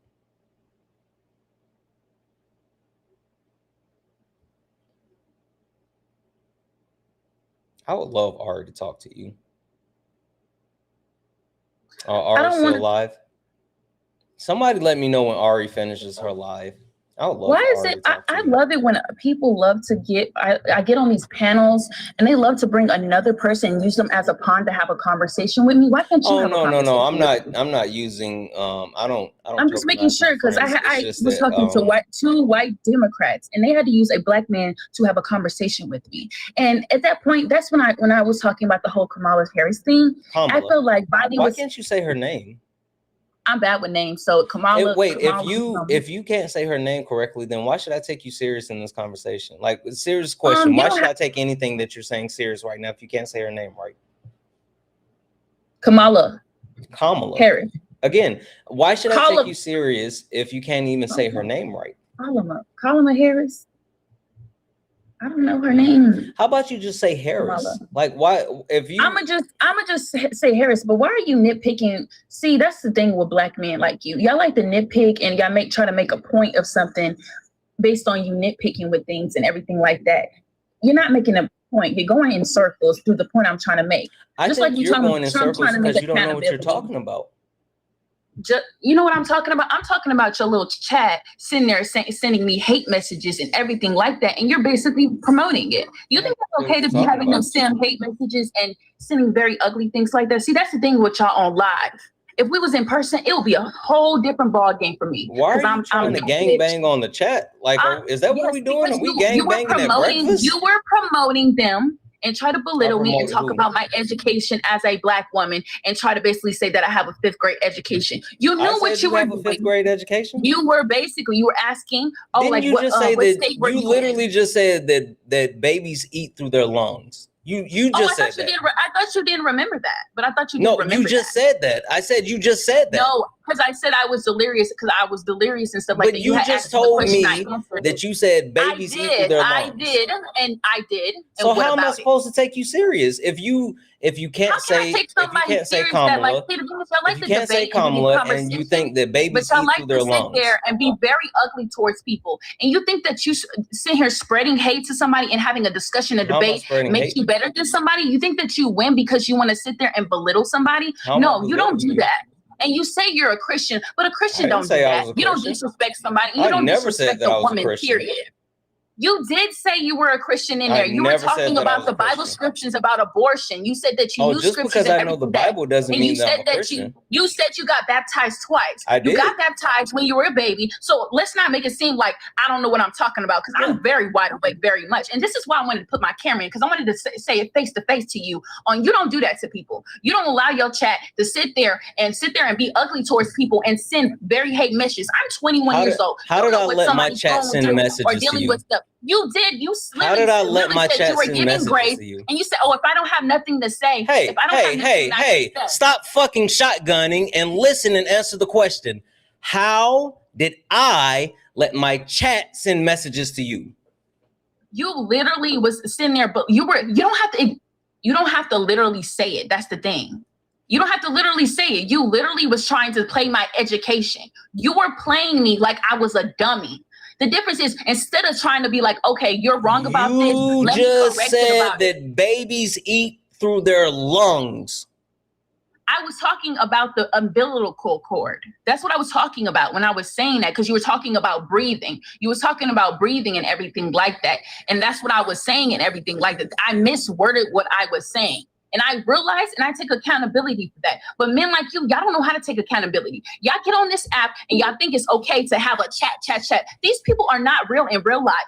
They hide behind the screen. Let me tell you something. I don't hide behind the screen. I could put my camera in the face right now and tell you who exactly I am. And what you're not going to do is have these people come on my phone, text me, and I see a whole bunch of messages of people calling me all types of names and be very disrespectful to me. So no, you're not going to do that. And you try to belittle me. But you know what? I have researched the stuff that you were saying about the abortions for scriptures. I was researching everything. Everything that you said, I took in consideration, and I didn't sit there and try to be ugly, and I never belittled you. When I came on this freaking live, I sat there and be respectful to you. You automatically was being disrespectful. You don't get disrespectful with somebody unless they're disrespecting you. You don't do that to people. You don't know what somebody's.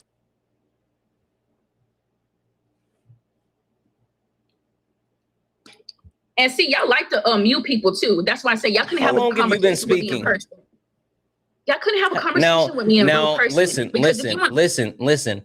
Now, if I give you the same energy that you're giving me right now, it would be fucked up, right?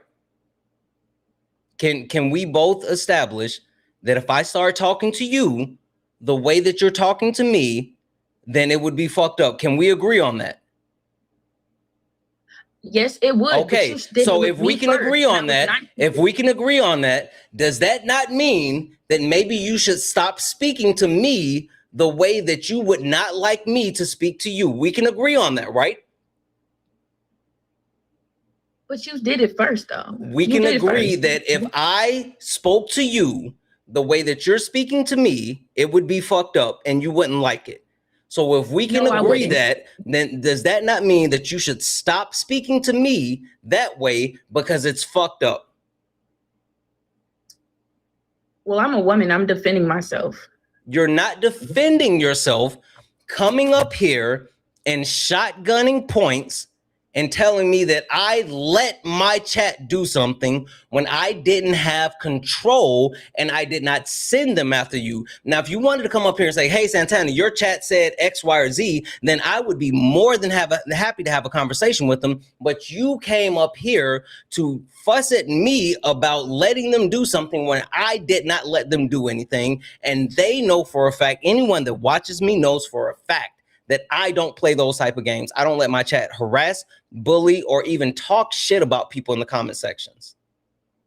So again, if you think the way that you're talking to me would be fucked up if I would talk to you that way, then maybe you shouldn't talk to me that way. And maybe we should just have a conversation as people.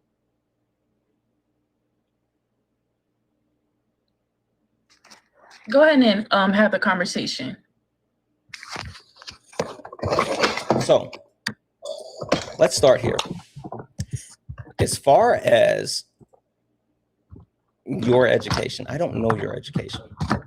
I don't know how educated you are or anything like that. But what I will say is that when someone comes up and they're advocating for disenfranchising people, specifically women, and you're literally advocating for death to Black women because the mortality rate for Black women and Black babies, and you're advocating for Black women to literally die based off of your religious beliefs. It's not just about my religious. I'm still speaking. I sat here quietly and let you say those things.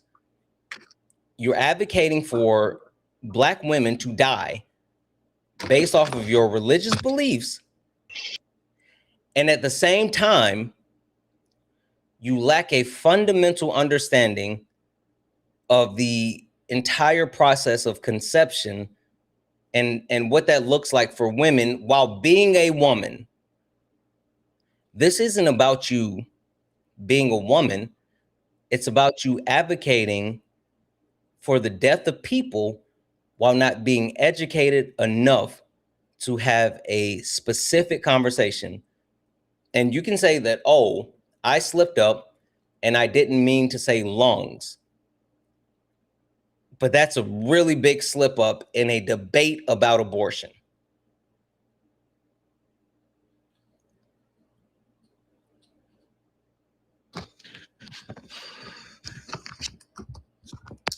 Yes, and I'm aware of that. But what you don't do is belittle people. You don't sit there and belittle people and treat people like that. You don't sit there and have people sit there and hold on one second. Slow down for a second. Because you did. Slow down for a second. Because I wouldn't be upset like this. Can you slow down for a second? This is now taking a position where if you are actually so visibly upset, chat, stop it. Fucking stop it right now. Fucking stop it. You will not do that. Fucking stop it right now, chat.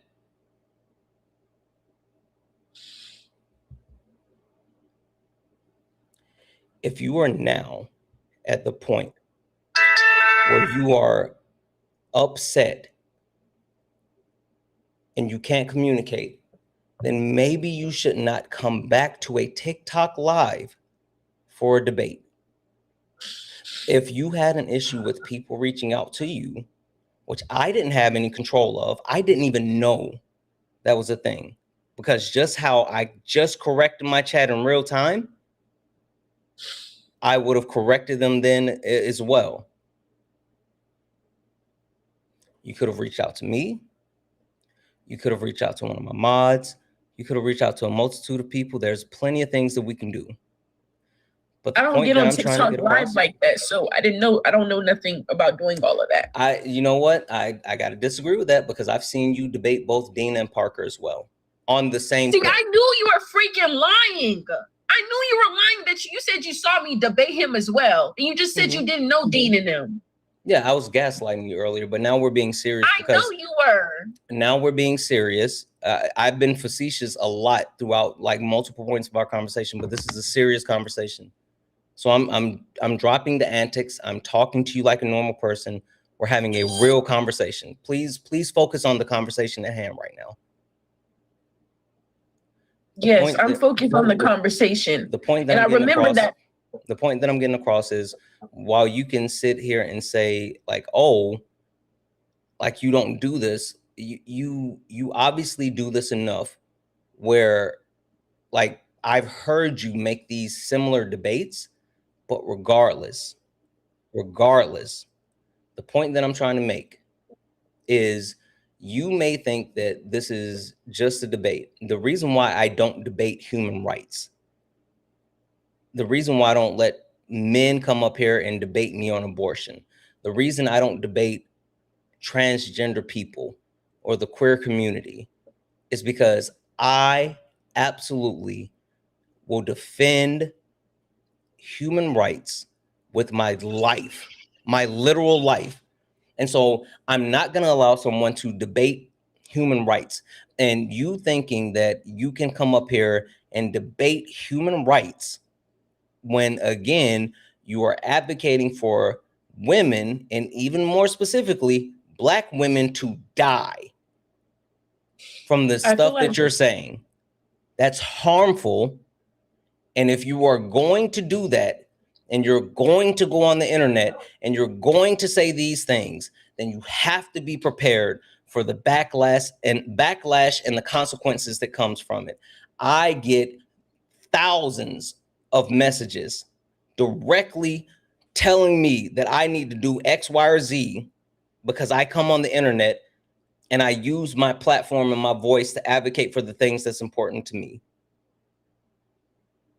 So at this point, you have to make a decision. Either what you have to say is so important that you're going to go and continue to do what you're doing, and you have to expect the backlash that you will get.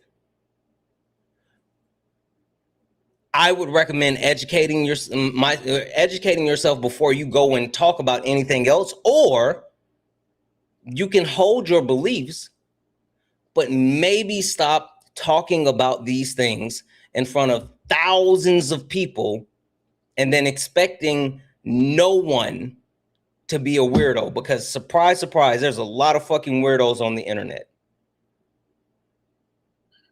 Oh, Lord. Get it together. It's not that deep. My thing is that, I don't know, maybe I'm not used to people sitting there texting me and stuff. I'm not used to that.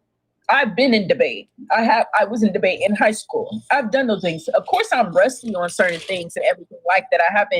I haven't done my research self since I was in high school, because I used to do those things. I used to talk about it, trans rights, all that stuff.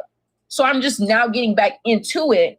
And, you know, I'm getting on lives. I'm doing discussions and everything. I was doing multiple discussions before I went to, but I was over there delirious or whatever like that. And my thing is, I knew it was you. I had a feeling. That's why I was like, you look familiar. I knew it was you who did that whole entire thing with Dean and everything like that. Because you tried to make it seem like I was an ignorant Black woman because I said the campaign was ghetto. You said, because I said the word ghetto, and y'all tried to make it into a whole righteous thing, like ghetto is if you're referring to any point where you were on Dean's Live and you and I spoke on Dean's Live, I legitimately don't remember that. I was talking about earlier today. No, I'm saying I've heard you debate Dean and Parker. I don't remember you specifically, but I remember some of the points because you used those same points with me. The point that I'm getting across is I don't remember debating you before. I don't. Okay. Well, you technically didn't debate me, but he used you as a pawn. And that's what I'm talking about with white Democrats. They like that just made me feel like he was just being that just like, come on now. It was two white Democrats on there. They had to get another Black man to tell me how ignorant I am. You don't know how bad that looks on you. You're just basically having a white man in your back. I told you you're ignorant. Yes, you did. Somebody on the thing. You told me I was an ignorant black woman. And for you to have two white Democrats allow you to do that's insane. Number one, I know for a fact that I didn't call you a quote unquote ignorant black woman. I may have said that you're ignorant, but I never said that you're a ignorant black woman. Do you know what it means to be ignorant? Stupid. No. Uneducated. Nope. That's the problem. That's not what ignorant means. Ignorant means that you do not know something. It does not mean that you're stupid. It does not mean that you're uneducated. It means that you are unaware of the facts on a topic. Now, if you're willfully ignorant, meaning if you and I had a debate earlier and I gave you this information and you didn't go look up the information and then you went to another TikTok live and used the same thing, even though it had been disproved, then that's being willfully ignorant. But being ignorant of something is not a bad thing. If you have a negative connotation around being ignorant, then that's a you problem. But being ignorant of something means that you have the opportunity to learn.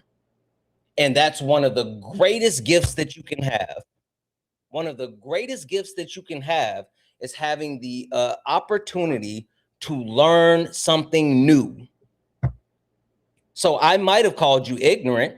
I wasn't saying that as a bad thing, but I damn sure didn't say that you're an ignorant black woman, because I would never say that about a black woman. I would never say that about a woman. Okay. You said I was ignorant. You didn't say I was an ignorant black woman, but I just feel like it didn't make a difference when you're sitting there with two white men in a panel and you're the only black man there and you call me ignorant knowing I'm black. You don't think in any type of way they're not looking at that in a race form at all? You don't think What were you talking about when we were up there? What were you saying? First of all, okay, so my thing is that we were talking about abortion and everything like that. They started talking about rape victims. They were talking about that, and people that's what I'm saying. He kept twisting my words. And we were talking about Kamala. Were your words similar to the words that you've shared with me? No, I didn't. No, I didn't go into. No, I didn't. All the stuff that I said on that live, I didn't go into detail in that moment. Like I said, I was delirious today. No, I didn't go. But what I'm saying is like your actual stance, because again, the one thing that I will say is that if you were advocating for abortion similar to the way that you did today, where we spoke before, then I would have said the same thing. Because again, you're advocating for black women and children to die. No, I was advocating for pro-life, as in I'm saying like I was advocating that you shouldn't have abortion. You're literally advocating for black women and children to die. How am I advocating for them to die if I want them to live? I want them to have the child. What is medical racism? Basically, sometimes when it comes to like black women, they try to kill you faster. No. Especially at birth. No. You talking about like with the nurses and stuff I saw on the news? Medical racism is a form of racism that affects black people. It's normally rooted in pseudoscience through the history of things that have been taught. But black people are negatively impacted because a lot of time the way that we treat different things are rooted in racist rhetoric. The greatest example is like pain medication, right? Through chattel slavery, there was a pseudoscience that actually taught that black people have less nerve endings than other people, right? And so they taught the slave owners to not, trigger warning chat, FYI, this is definitely a trigger warning.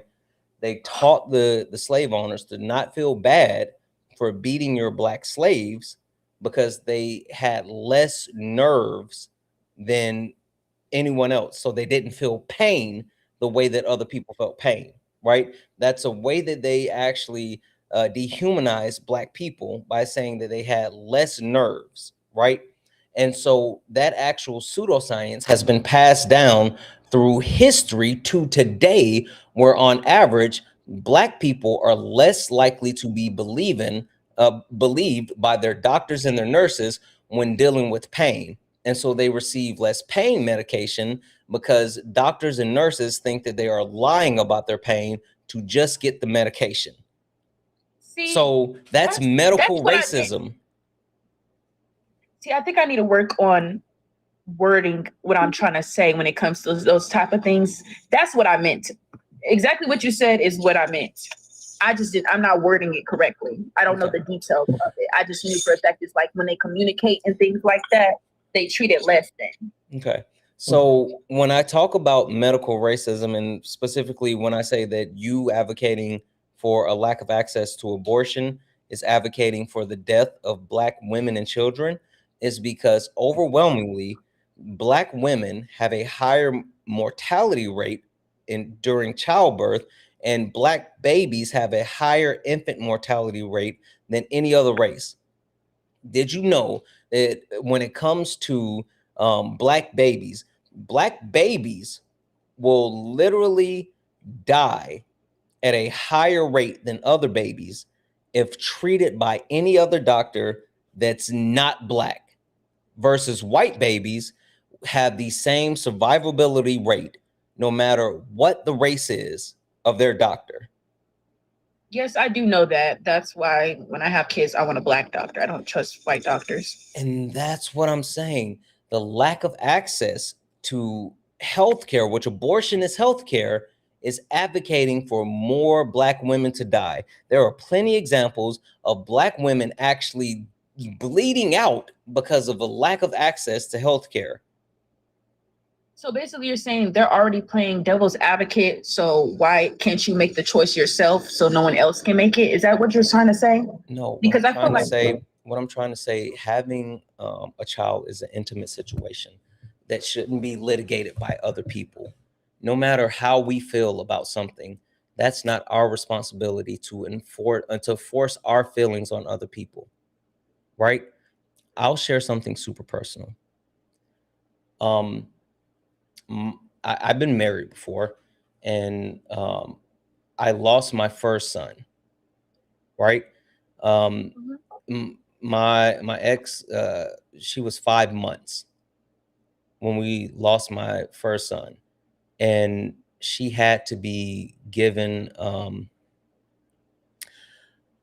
abortion, and that was medically necessary. And it was one of the toughest decisions that ever had to be I've ever been a part of.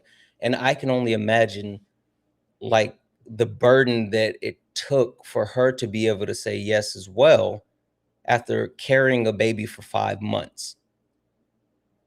And the point that I'm trying to get across when I advocate for people to have access to abortion is because I trust women.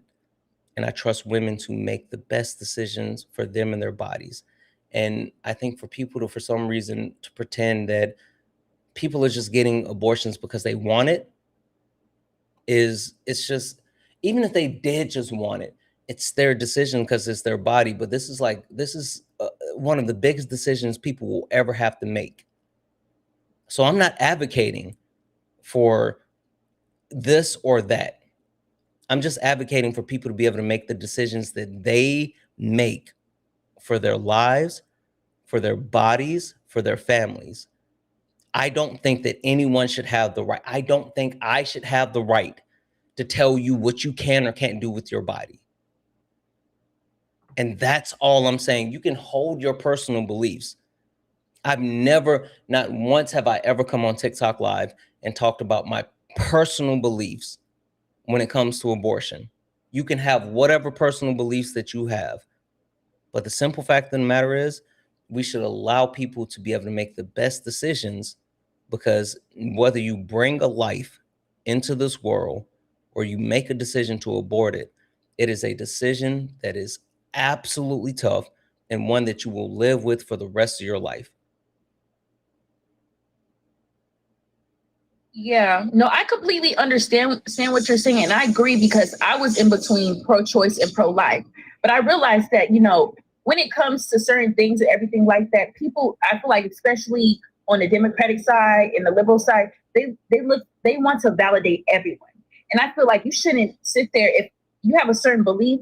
You shouldn't, just because you understand something and you believe what they're saying, does not mean you have to agree completely with them. I validate and I understand pro-choice completely of people doing that. They can do that, but at the end of the day, I know for a fact I wouldn't have abortion. I know for a fact that I believe that they can do it and deal with it and everything like Just that. because So that's why you can doesn't mean someone else can. Like, if you don't want an abortion, fine, don't get an abortion. No one's making you get an abortion. But why do you have to tell other people that they can't get one? I guess, honestly, I personally wouldn't want to make the decision for them, but I feel like you should. It's about sacrifice. It's about. It's not. You know, It's not. It's you don't literally need to not. be It's here. literally You not. don't It's need to be literally here. not. You sitting here and pretending that someone should actually sacrifice the way that you would be willing to sacrifice is absolutely insane. No one should have to live up to your standards.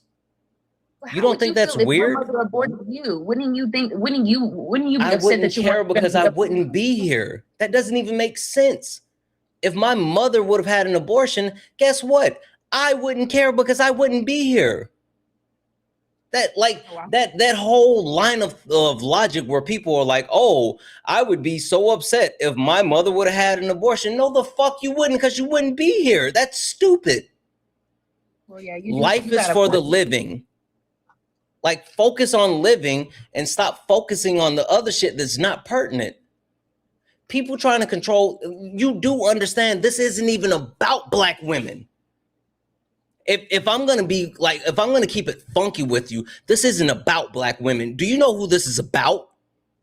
Who is it about? It's about white women. Don't they get more abortions too? They got like, it's about 30-40% as the black women. What race in the United States of America is the only race that has a declining birth rate over the last 30 years?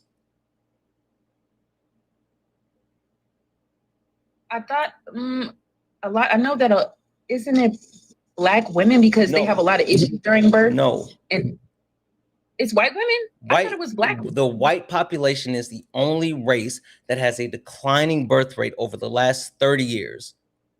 And that's due in part to the fact that the fastest growing population portion in our country are biracial people. You also combine that with the fact that white women, this is the first time in the United States history where white women are graduating college and making just as much as white men directly out of college. White women don't need white men anymore. They have options and they can take care of themselves. And so since white women are not reliant on white men anymore, they're not having white babies.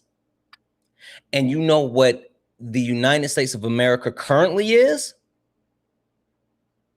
What? Majority white. But you know what they're no longer set to be by 2045? What? Majority white. It's literally called the replacement theory. And Elon Musk, the first ever trillionaire, is not only someone that subscribes to it, but pushes the idea of the replacement theory. They are terrified of white people no longer being the majority within the United States of America. So they are looking to disenfranchise women, specifically white women, so they can control the population in the US. You're sitting here advocating for white supremacy and you don't know it.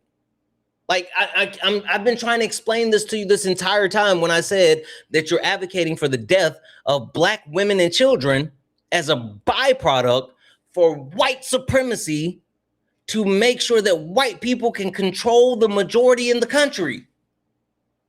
So them trying to reproduce something and not able to have their own choice basically has more control over us. They're trying to stop white babies from being aborted.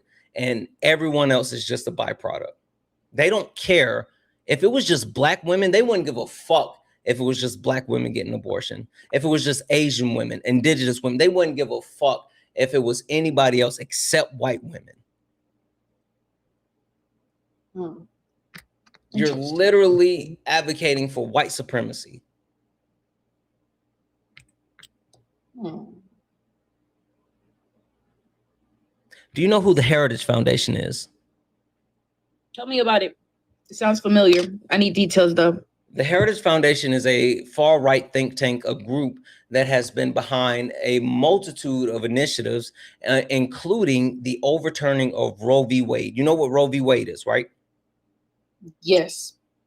The Heritage Foundation, for the last 60 years, has been working on a plan to overturn Roe v. Wade since it was passed. Do you know when Roe v. Wade was overturned? It was in the it was in the 20s. Roe v. Wade was overturned, I want to say like 3 years ago. Do you know how Roe v. Wade was overturned? How was it turned? Because they got enough Supreme Court justices. Does it say that Roe v. Wade was no longer the law of the land? Do you know who appointed those 3 Supreme Court justices? No, who? Donald Trump. Do you know who gave Donald Trump the name of those 3 Supreme Court justices and his current vice president of the United States of America and his head of the FCC, Brendan Carr? And I know what you're talking about now. Everything, little details are coming. Yep. Yeah, I know what you're talking about. Yep. The Heritage Foundation gave Donald Trump a short list of judges that would be willing to overturn Roe. And every single one of those appointees all testified under oath that they would not touch Roe. And as soon as they had the majority, they overturned Roe, because that's what the Heritage Foundation had been working on for 60 years, because they don't want white people to be replaced. It's literally white supremacy. You're advocating for white supremacy and for black women and babies to die. So you can have your personal feelings.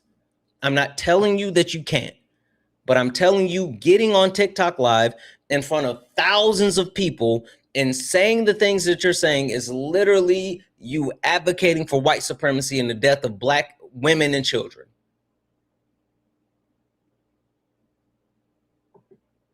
That's why I said you have to educate yourself before you say these things. Mm-hmm. Okay. I took everything you said in consideration. Google Lock said, I understood everything you were saying, and everything that you said, I'm gonna use it. I'm gonna research it, and I actually want to get back on here in a couple of days. Why are you shaking your head? No. I'm not interested in having a conversation with you in a couple of days. I don't think that's enough time for you to actually properly educate yourself. I was actually really skeptical about letting you back up right now anyway. But like, I think that if you want to engage, I think you should do it off of TikTok Live first, because I feel like you're putting yourself in a position where not only... How am I supposed to? I'm sorry. I have that bad. You're putting yourself in a position where you're not only like doing harm to yourself, in my opinion, because like you're jeopardizing your mental health and your well-being. And the one thing that I advocate for every day, all day, twice on Sunday, is protecting your mental health. So if you got up here telling me that people were coming after you in your DMs after getting on this live with me, why would I put you back in that position for that to happen again? Like, I think that's one of the worst decisions. I have a responsibility and an obligation to make sure that I am a good steward of everything that's given to me. My community gives me this platform. And since my community gives me this platform, I have to make sure that I am fostering a positive environment, not only for them, but for you too. So I'm telling you, I appreciate it, but there's no way in hell I would let you back up here in a couple of days. That's not enough time for you to research. That's not enough time for you to educate yourself. And I am legitimately worried about your mental health, Not saying that you have problems, but I am an advocate for believing in protecting your peace. I think what just upset me, because I don't know, I'm not used to people like sending that type of stuff like directly in my messages. It's one thing when it's on live, but once I get off, I'm just like, why are people? I wake up to a whole bunch of weird messages, and I guess I'm just not used to that. The internet is super hateful, and you're a Black woman. Like, if I'm going to keep it funky with you, the internet is super hateful. And for as much hate as I get, like, Black women are already marginalized within our country and targeted.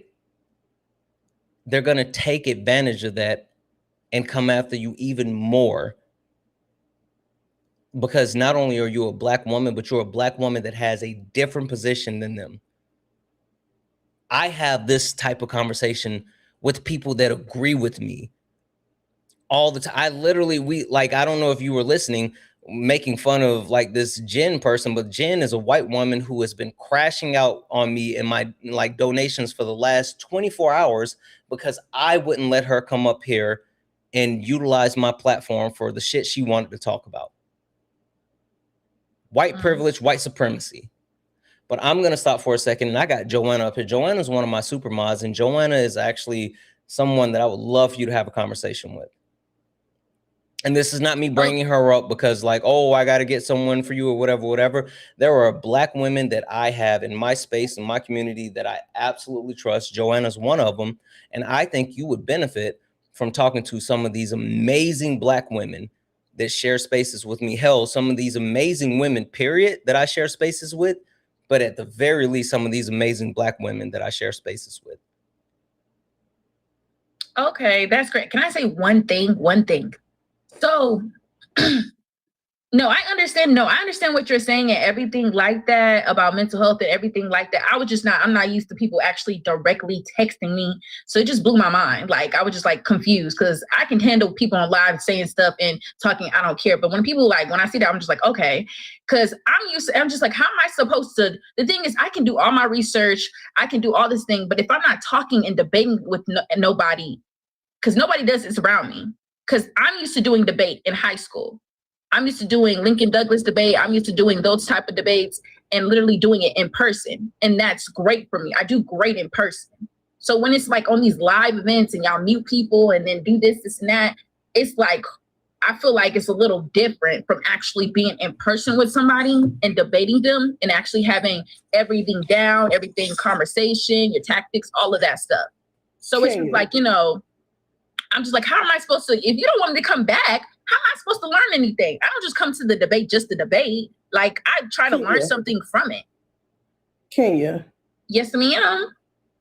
My best advice as an answer to that question that you just asked is remain in the comments and listen. Also, my wife just said books. I want to call that out. Yeah, my wife literally just said books. So I had to call that out. You said you can literally go research these things before you get on a live to debate and be loud and wrong as hell. Like when you were debating in high school, you researched the topics that you debated first, right? Yeah, I researched it. I did a lot of research. That's when I was probably at my prime. Now I'm a little rusty and I haven't done it in a while. So I was like, dang, nobody wants to do it with me because there's nobody around that likes this kind of stuff. They just look at me crazy. I mean, right. So if you know, especially since like Santana said earlier, and like you said, you've been on Dean and Parker's lives, their chats are entirely brutal. There's not a lot of curtailing of that from what I've heard and from the little that I've seen.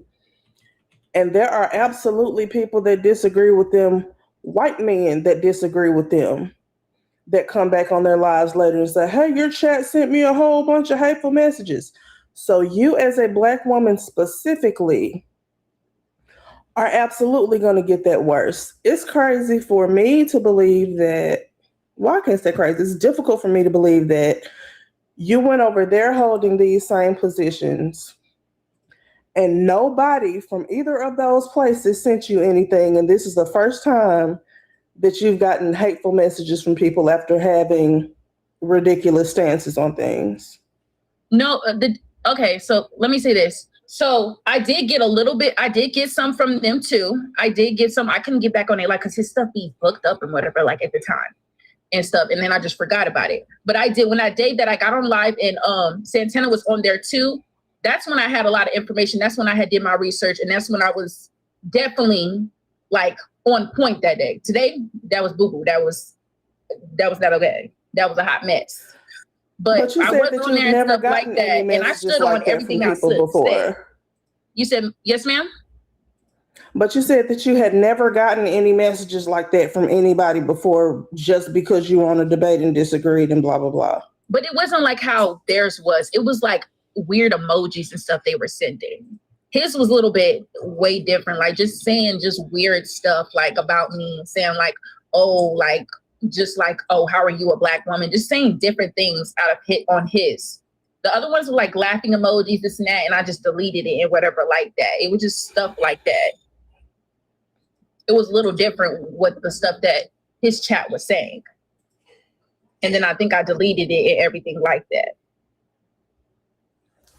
Okay, yeah, sure. Like he said earlier, he doesn't condone any of that. As a mod, we constantly mute people all the time for saying fuckery in the chat. Nobody over here would condone any of that kind of foolishness. However, comma, what I need you to understand, and I'm having a lot of grace with you and holding a lot of space with you, it's a little difficult giving a lot of your stances, but you seem like you may possibly be willing to learn a drop or two. So I've been trying. And I know for a fact that Santana has tried. I was in my room packing when you were on the live earlier, punching the air, because I absolutely would not have had the same grace that he had with you. I wouldn't have had the same grace with you that he had tonight with you when you were up here crashing out either. But what I need you to understand is that anytime you have a difference of opinion from the majority of people in a certain space, that's going to happen. I've been on TikTok for 2.5, 3 years now, and I've gotten multiple death threats. I don't host lives for real. I panel on people's lives sometimes. I've gotten buku death threats, actual death threats. I expect it. If you're going to be in this kind of space doing these types of things, I'm gonna need you, I can't say nut up because testicles are very soft and easily fragile. Vagina up. Be strong. Understand that that's what comes with the territory.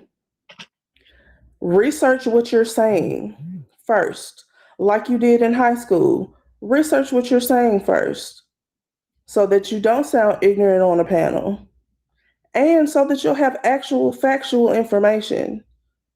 Don't let your cognitive dissonance get the best of you. When you learn, apply that to your previous thoughts and see if it changes your mind. Let your mind change as you get educated more. You get what I'm saying? Yes, ma'am. Okay. In regards to the way that you feel about abortion, by the way, because I can't let this slide. Do you know who Adriana Smith is? Have you heard that name? Adriana Smith. No, I never heard that name before, honestly. Okay, so Adriana Smith was a woman in Georgia. She was pregnant. Mm-hmm. She ended up having to be put on life support. Oh, I think I know what you're saying. Continue. I know what you're talking about. What am I talking about? Tell me what you know of the situation. I think I know because I'm not the best with names, but if you continue on, I know what you're talking about, but just continue. So, because Georgia has draconian abortion bans, because of that racist fuck that you support, they refused to abort the fetus. And they kept it inside of her deteriorating body, and used that Black woman as a human incubator. That's one of the things that people who actually knew what was going on warned people would happen when Roe was overturned, but y'all didn't listen. That put financial strain and emotional strain on her entire family. And the only reason that they took that fetus out of her is because her body was decomposing. The baby is still not fully healthy now that it's been born. And her family has to cover the medical costs of her being on life support and the baby being in the hospital that whole time, in addition to taking care of the baby now and everything that's going to come along with any issues that the child will have because of the way that it was kept in her body while they used her as a human incubator. Does that not bother you? See, that's a very difficult situation. That is a very difficult, situation to be in. Is the baby alive still? Or is the baby currently, yes, still in the hospital? Well, if the baby is alive and everything like that, so the mom is on life support till this day. No, her body was decomposing. They had to take her off life support. Okay, the mom is dead, but the baby's alive. It does. Correct. It does bother me. It does bother me, but at the same time, I feel like, sometimes, yeah, she may have died, but it also gave new beginnings for the child. I feel like I'm glad the child survived, even though you don't want to choose and pick who survives. I feel like that mother would want her child to live. Any mother would want their child to live. No, nobody wants to kill nobody's child. No, they wouldn't. Do you have any idea how many abortions occur after first trimester? Wait, Joanna. Because I don't want to move off that really too quickly. I want to call out, not only is the baby being kept alive through machines, but has multiple medical deformities and will never have a normal life. Like literally, the reason why the state kept her as an incubator is this was a test case to be able to see if they could get away with growing babies, and they used a Black woman as a test case. So the baby that's still alive, that's being kept alive through machines, will never have a real life. And the mother's dead because the government wanted to be able to see if they could force a woman to have a child, and they used a Black woman to do it, which is the history of our country, which again goes back to white supremacy, which I've been telling you about this entire fucking time.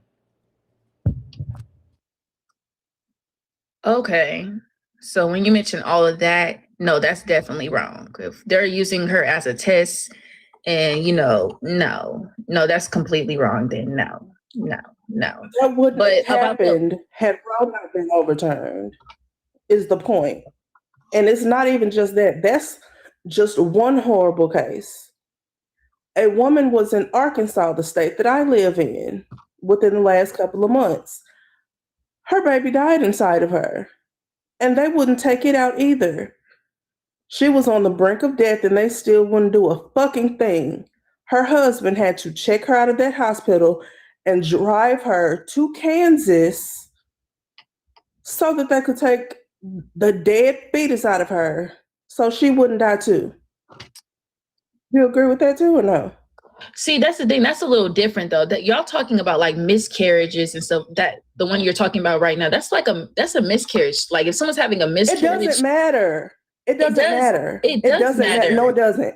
No, it doesn't. It's not the same thing. Then they would have.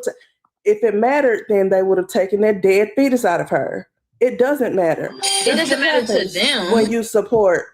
Oh, Also, I want to wrap It doesn't matter to you either. But I want to make sure that you understand that you cannot substantiate why it actually matters to you outside of your feelings. Like, I want to make sure that we double down and roll back the fact that you, while being a newly minted Christian, the Bible doesn't say that abortion is wrong.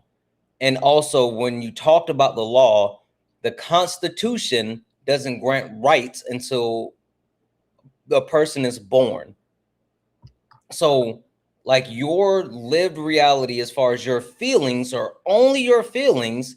And I've said this over and over and over. There is nothing wrong with having your feelings, but forcing your feelings on other people using a white supremacist talking point is literally causing Black women and children to die. Your feelings are allowing you to uphold white supremacy, and it's causing Black women and children to die.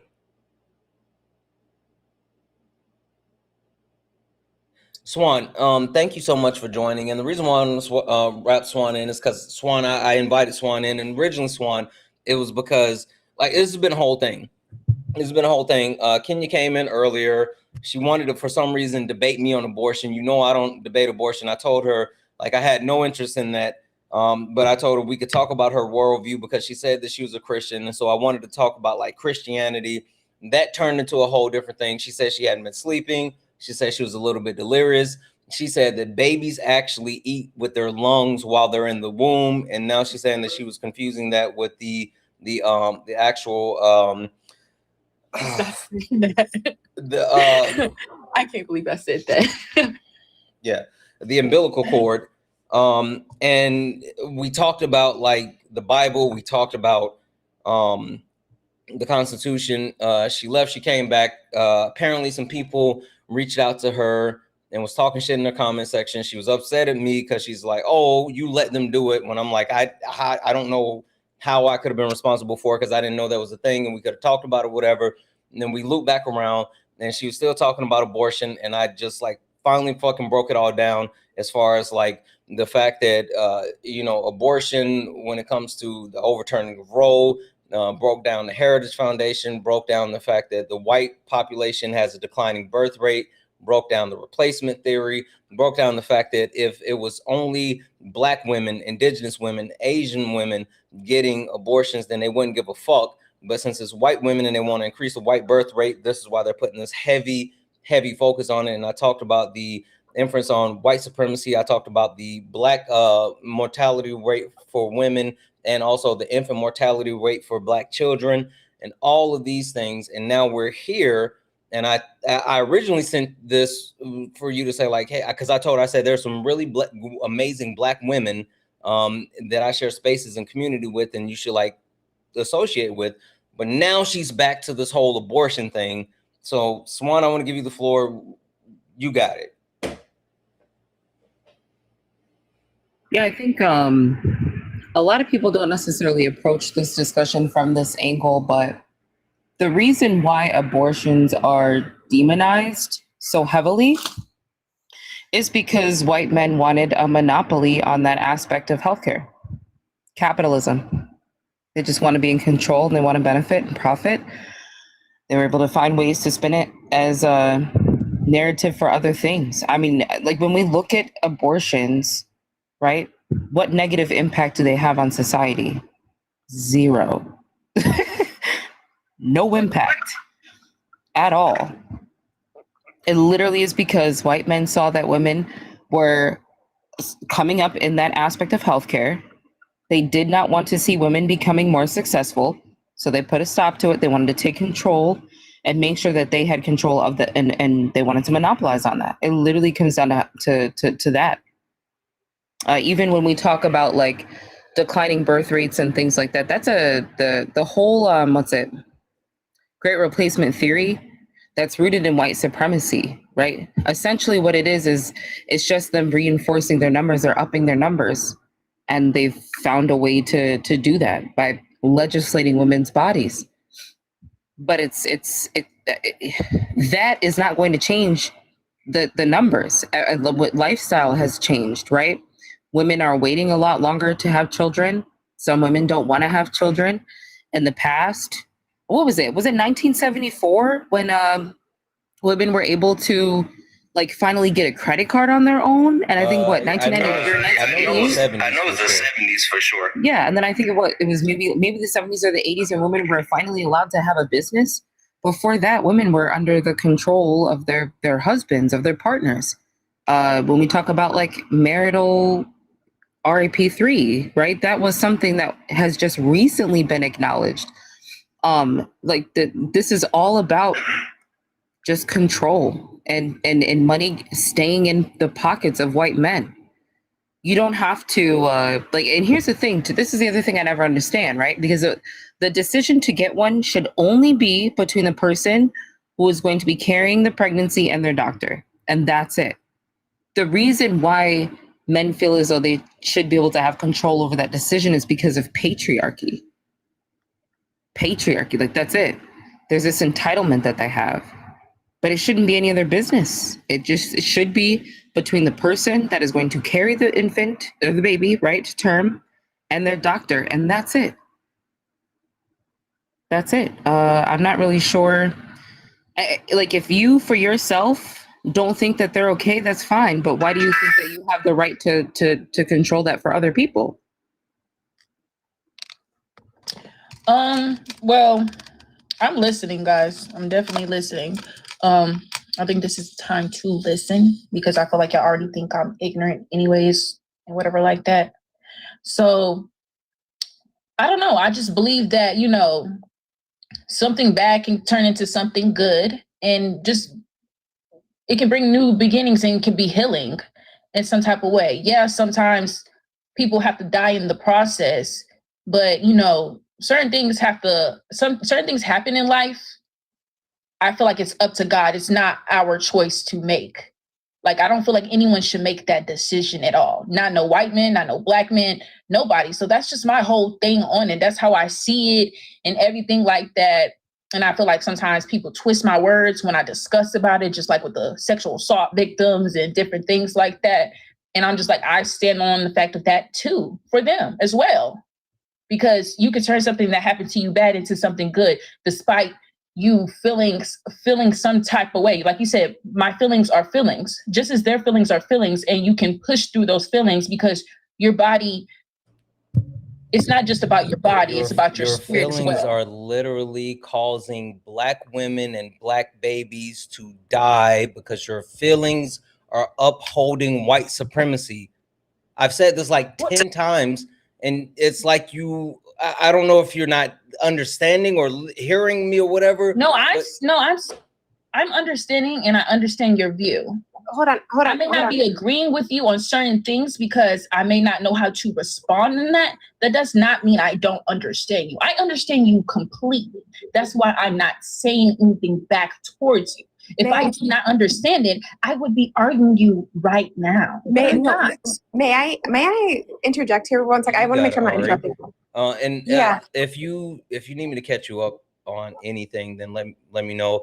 FYI, Kenya, Ari is one of the Black women that I was mentioning earlier that I specifically sent an invite. So just like I sent an invite to Swan, I sent an invite to Ari as well. Specifically, I requested them to come in here to talk specifically to you, just FYI. Okay, got you. But what about Margaret Sanger? What about her? Hold on. Before you pivot over there, because Margaret Sanger is a eugenist. You're talking to two Puerto Ricans, right? And like actively what she did on the island of Puerto Rico in terms of hold on. Don't come aggressive. Hold on. Kenya, please don't do that. I'm sorry, Ari, 1 second. Kenya, please don't do that. Again, I literally said that I specifically requested Ari and Swan to come here to talk to you. So please don't overtalk, be rude, or disrespect them. I apologize. I also like, this is me like really calm. I haven't even been condescending at all. But go off. I wanted to address what you said about your like the feelings, as if like that does not impact the lives of children. Not only like do I discuss feminist topics, racism, all those things, but I'm an educator, right? And in my primary job, I teach teachers not to be racist. And unfortunately for me, and it is unfortunately for me because there's a such thing as secondhand trauma. I see the effects, and we have also research for this. I have to see the effects of when children know that their parents did not want them. I see the effects of when children know they are not loved nor desired, right? That they were forced upon the individuals who are caring for them. That goes in the foster care system, right? That goes in the adoption system, right? It breaks my heart when I have an adoptive little girl, like not adopted, sorry, a foster child jump into my arms because she feels safer in my classroom than in her foster care. So when you guys are talking about children just being being born and feelings are something you could push past, no, it's not. And then you put those onto children. Children know. Just because you say all the right words like, oh, I love you, right? There's also emotion that comes behind that. And we, even at a subconscious level, express that. Students know when their teachers don't like them. And very similarly, they know when their parents don't like them. That when their parents treat them different compared to other kids, right? Or when their parents treat them different than other people. So to act as though like these things don't matter and you just want a child to be born in the world and you're not thinking of the circumstances in which they are being born into, right? Then we're just not being genuine about the conversation. You just want a child to be born in the name of being a child, not to actually be cared for and loved and cherished. And we don't live in a society that in any regards values children and their experiences. Okay, so my response on, everything you just said. Number one, I was a special education teacher. I was a registered behavioral therapist. So for the fact that you saying that, oh, I'm just like, I just want children to be born, that's definitely not true.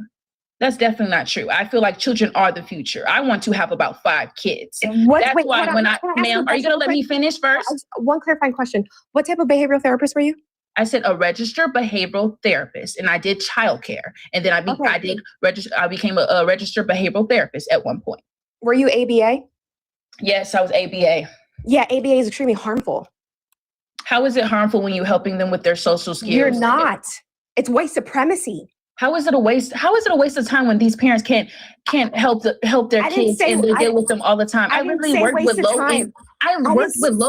low income parents, Black parents not being able to educate or know how to help their children, and they abuse them mentally and physically. For you to say that to me, and I was in childcare is insane. That's what we're not going to do. I've worked in childcare for over a decade. Knock it off. Girl, please. Yes, knock it off. There's literally, we have so much research behind how harmful it is. What it does is it teaches children to cover up their autism, to mask, which leads to depression. It doesn't actually teach them to accept and love themselves and how to navigate society. So no. And so your lens on child development is extremely fucking harmful. ABA therapy is harmful to autistic children. You teach autistic children to hate their autism. There's literally so much research behind that. It's not helping them. You're teaching them to mask themselves.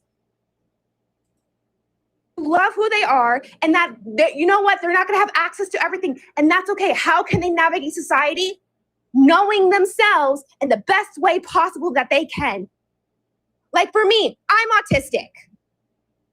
And during meetings, instead of masking, I announce at the beginning of meetings when I'm meeting new people that, hey, I'm autistic and I struggle regulating. And so sometimes during meetings, you might see me raise my hand because it helps me navigate the conversation.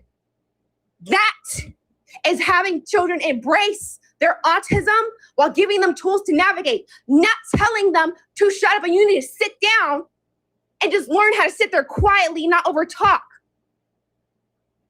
You're asking them to mask, which has been linked to depression and self-deletion.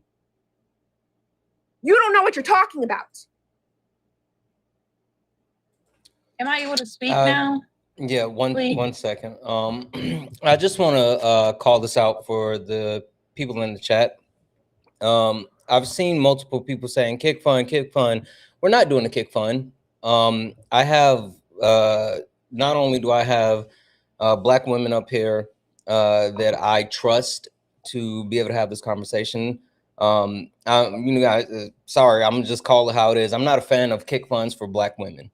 Sorry, I'm just gonna say the thing. But you guys can stop spamming that in the comment section. We're not doing a kick fun, but what I would love for you guys to do is please, please, please take care of Ari, take care of Swan, because one, Black labor isn't free. Specifically, Black women labor is not free. Both of them are up here carrying the entire conversation. So please show both of them some love. Yes, gift them. The coins are nice, but please, please, please hit their pay links. I know they have them in their bio. Show them some love, because what they're doing up here, I'm going to allow them to carry this conversation as long as they want to carry the conversation. And Swan, you're a super mod, so you know you got it as well. So make sure that as long as they're up here carrying this conversation, that we are showing them all the love in the world. Yeah, I'm just gonna sit back. Yeah, you can speak and you guys can keep going, but Swan, remember you got super mod. Okay, so wait, sorry, Kenya, real quick before you respond, I just want to check in. Are you okay? Yeah, I'm fine. It's the ridiculousness that you think you're the authority on early childhood development. First of all, ABA ain't shit. Ain't shit. You don't know. You respond afterwards, Kenya. Just let Ari finish, please. Yeah, you don't know what you're fucking talking about. Because tell me about the intersectionality of being autistic and being Black, and how relevant that is to the field. Okay, I feel like your experience. Can you answer that question? Are you gonna able to let me talk? See, that's what I don't like. Y'all like to mute me when people overtalk me and everything like that, but y'all mute the other person. I asked you a question. Ma'am, you're not gonna talk to me crazy. So if you don't let me talk, let me talk. But you're not gonna talk to me crazy. Kenya, they're not talking to you crazy. No, they're just talks me, but as soon as I do it, you can't overtalk me. But so, Kenya, so I think sometimes what happens in these conversations, right, is someone will ask a question, and sometimes people tend to pivot, or maybe there's a chance that they are answering something that was not asked of them, right? So all Ari's doing is clarifying what the question was, so we can have a good faith discussion. That's it. So there's clarification made, right? Okay. Then you can respond to what it is they're actually looking for, if that makes sense. Also, I'm just gonna call this out, and I'll just say this for everyone. So I'm not specifically talking to anyone, but I'll say this for everyone. At this moment, this is a very Black ass conversation. And that's one thing that I love about being able to host this live, is that we often get to have very Black ass conversations. But so while we're having Black ass conversation, there's two things that I want everyone to keep in mind. Number one, for the people on the panel, while we're having this conversation, please remember that, yes, this is a Black ass conversation, but this is mixed company. And like with the people in the comment section, let's make sure that we're protecting each other as Black people while we have this conversation. Fuck everyone else, but make sure we as Black people are protecting each other in this conversation while trying to have this conversation. So everyone, please try to keep in mind that. Number two, for the people that are in the chat, you guys, I love you. You're more than welcome to stay here. I'm not going to turn off the chat, but I see my mods are working extremely fucking hard. If you are not a Black person, then make sure that you are keeping your comments in line, because if you cannot keep your comments in line, you will be muted. You are more than welcome to stay, listen, learn, comment where it's appropriate, but if you do not keep it in the pocket, you will get muted. This is officially a Black ass conversation. All right, sorry, go ahead, guys. Oh, Lord. I need her to answer my question. Lord Jesus. What's the intersection of autism and Blackness and racism? I never even got to finish what I was saying and explaining first. And you want to ask me? I'm questioning your expertise at this point in regards to the topic.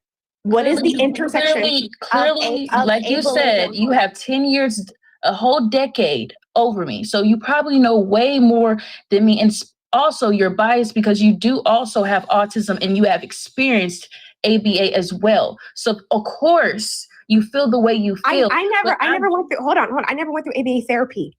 I do research.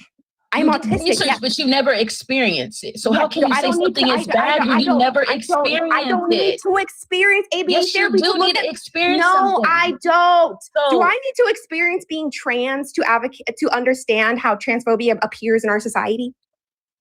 Oh, I don't want to talk about trans. Let's not do that. Do I need to experience being paralyzed to advocate for more wheelchair ramps? No, you don't. But we're not talking about that. So I don't need to experience those things, right? To understand how they are harmful, especially to communities that affect me. I am autistic, but I never did ABA therapy. And the research behind ABA therapy supports that it upholds white supremacy in terms of covering up children's disabilities and are encouraging them to cover up their disabilities rather than embracing their disabilities. Yes, but there's difference between research and experiencing actually working with people who actually went into the clinics and everything. And I'm going to say this is why I'm going to say this, is because even though you have more decades of research and everything like that, this is what I'm going to say. Me experience what I experienced working in childcare for the last 4 years, working with children at a low income daycare.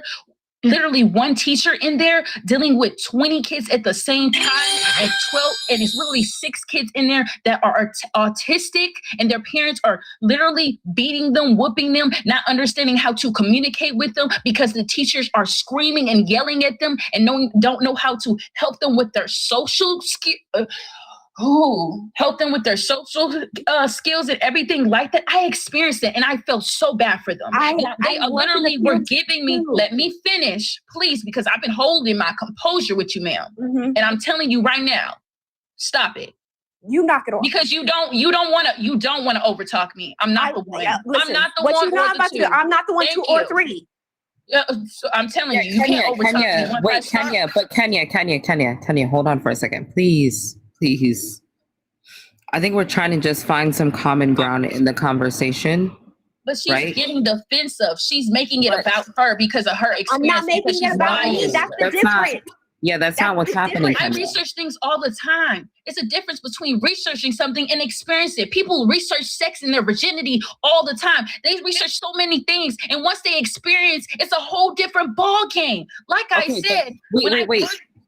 Hold on, Kenya, slow down for a second. Because when we talk about like being an educator, I don't necessarily think that I think that there could be more of an understanding when someone goes through an experience, right? That's similar to their students. But I don't think that cancels out their ability to be an effective educator, right? Like I've had children who are, as an educator myself, I've had children who were growing up in a children's home. I've never grown up in a children's home, but you bet your bottom dollar I was able to clock the things that they were possibly going through within that children's home, right? And I was also able to make sure that they were getting the type of care that they needed in the classroom. The first and foremost, which would have been safety, right?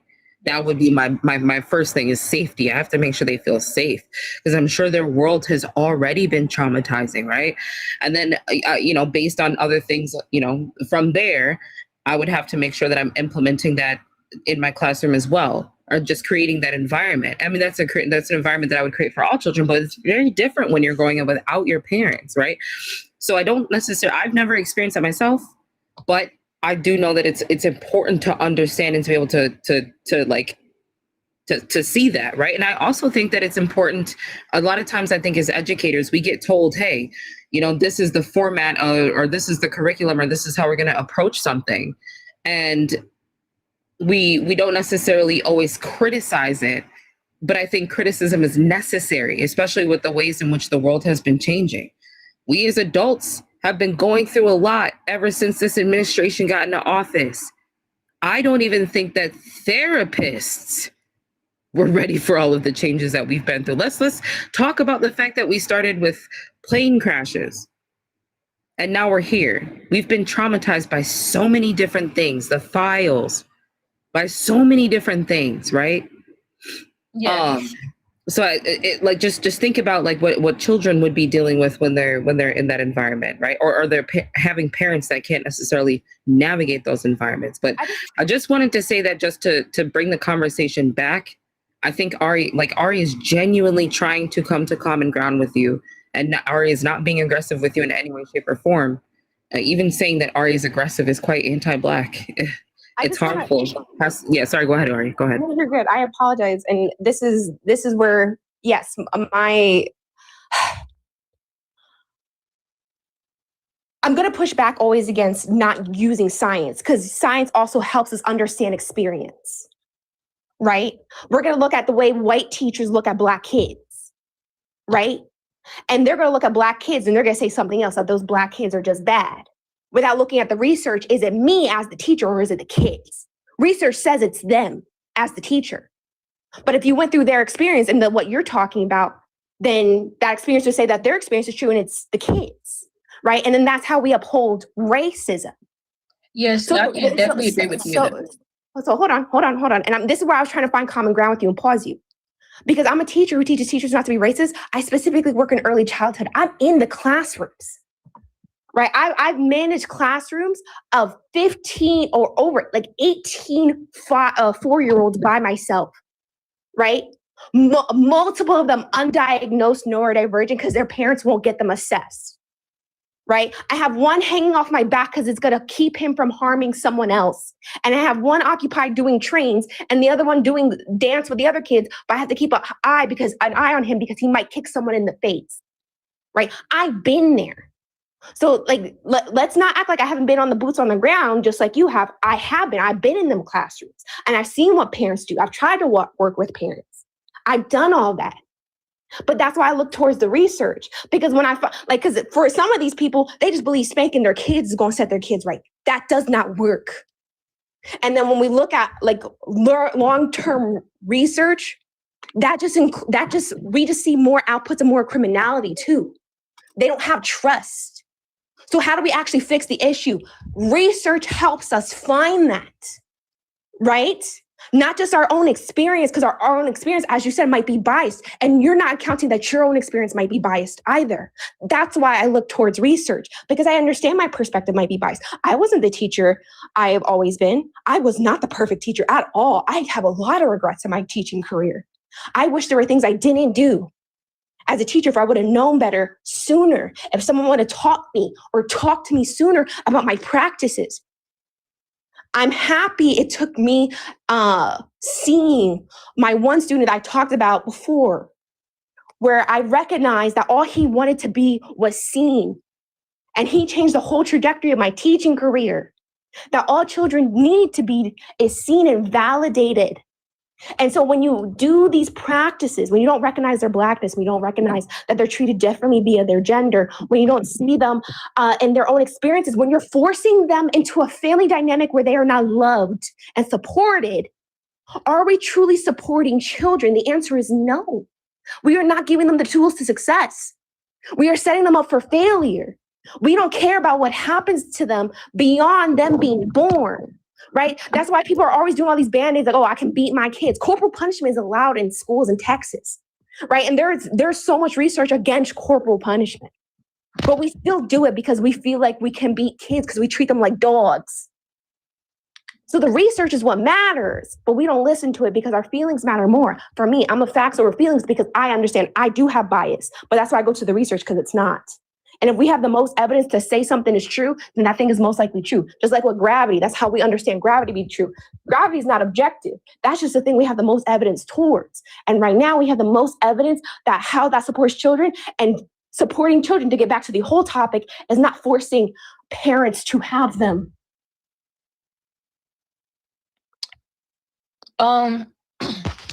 Yes, I definitely agree with you with about the like teachers and the racism part on when it comes to Black kids that have autism. But you know, like I said, just like how you said you've been in the field and everything like that, I worked in childcare when I started at 18. I wanted to focus on conscious discipline, emotional regulation. So I focused on childcare as much as I could. I ended up going to a school that basically was very much low income. And they used to have one teacher in there. I was one teacher dealing with 20 kids. They purposely used to give me 6 kids with autism because they knew that I did good with them.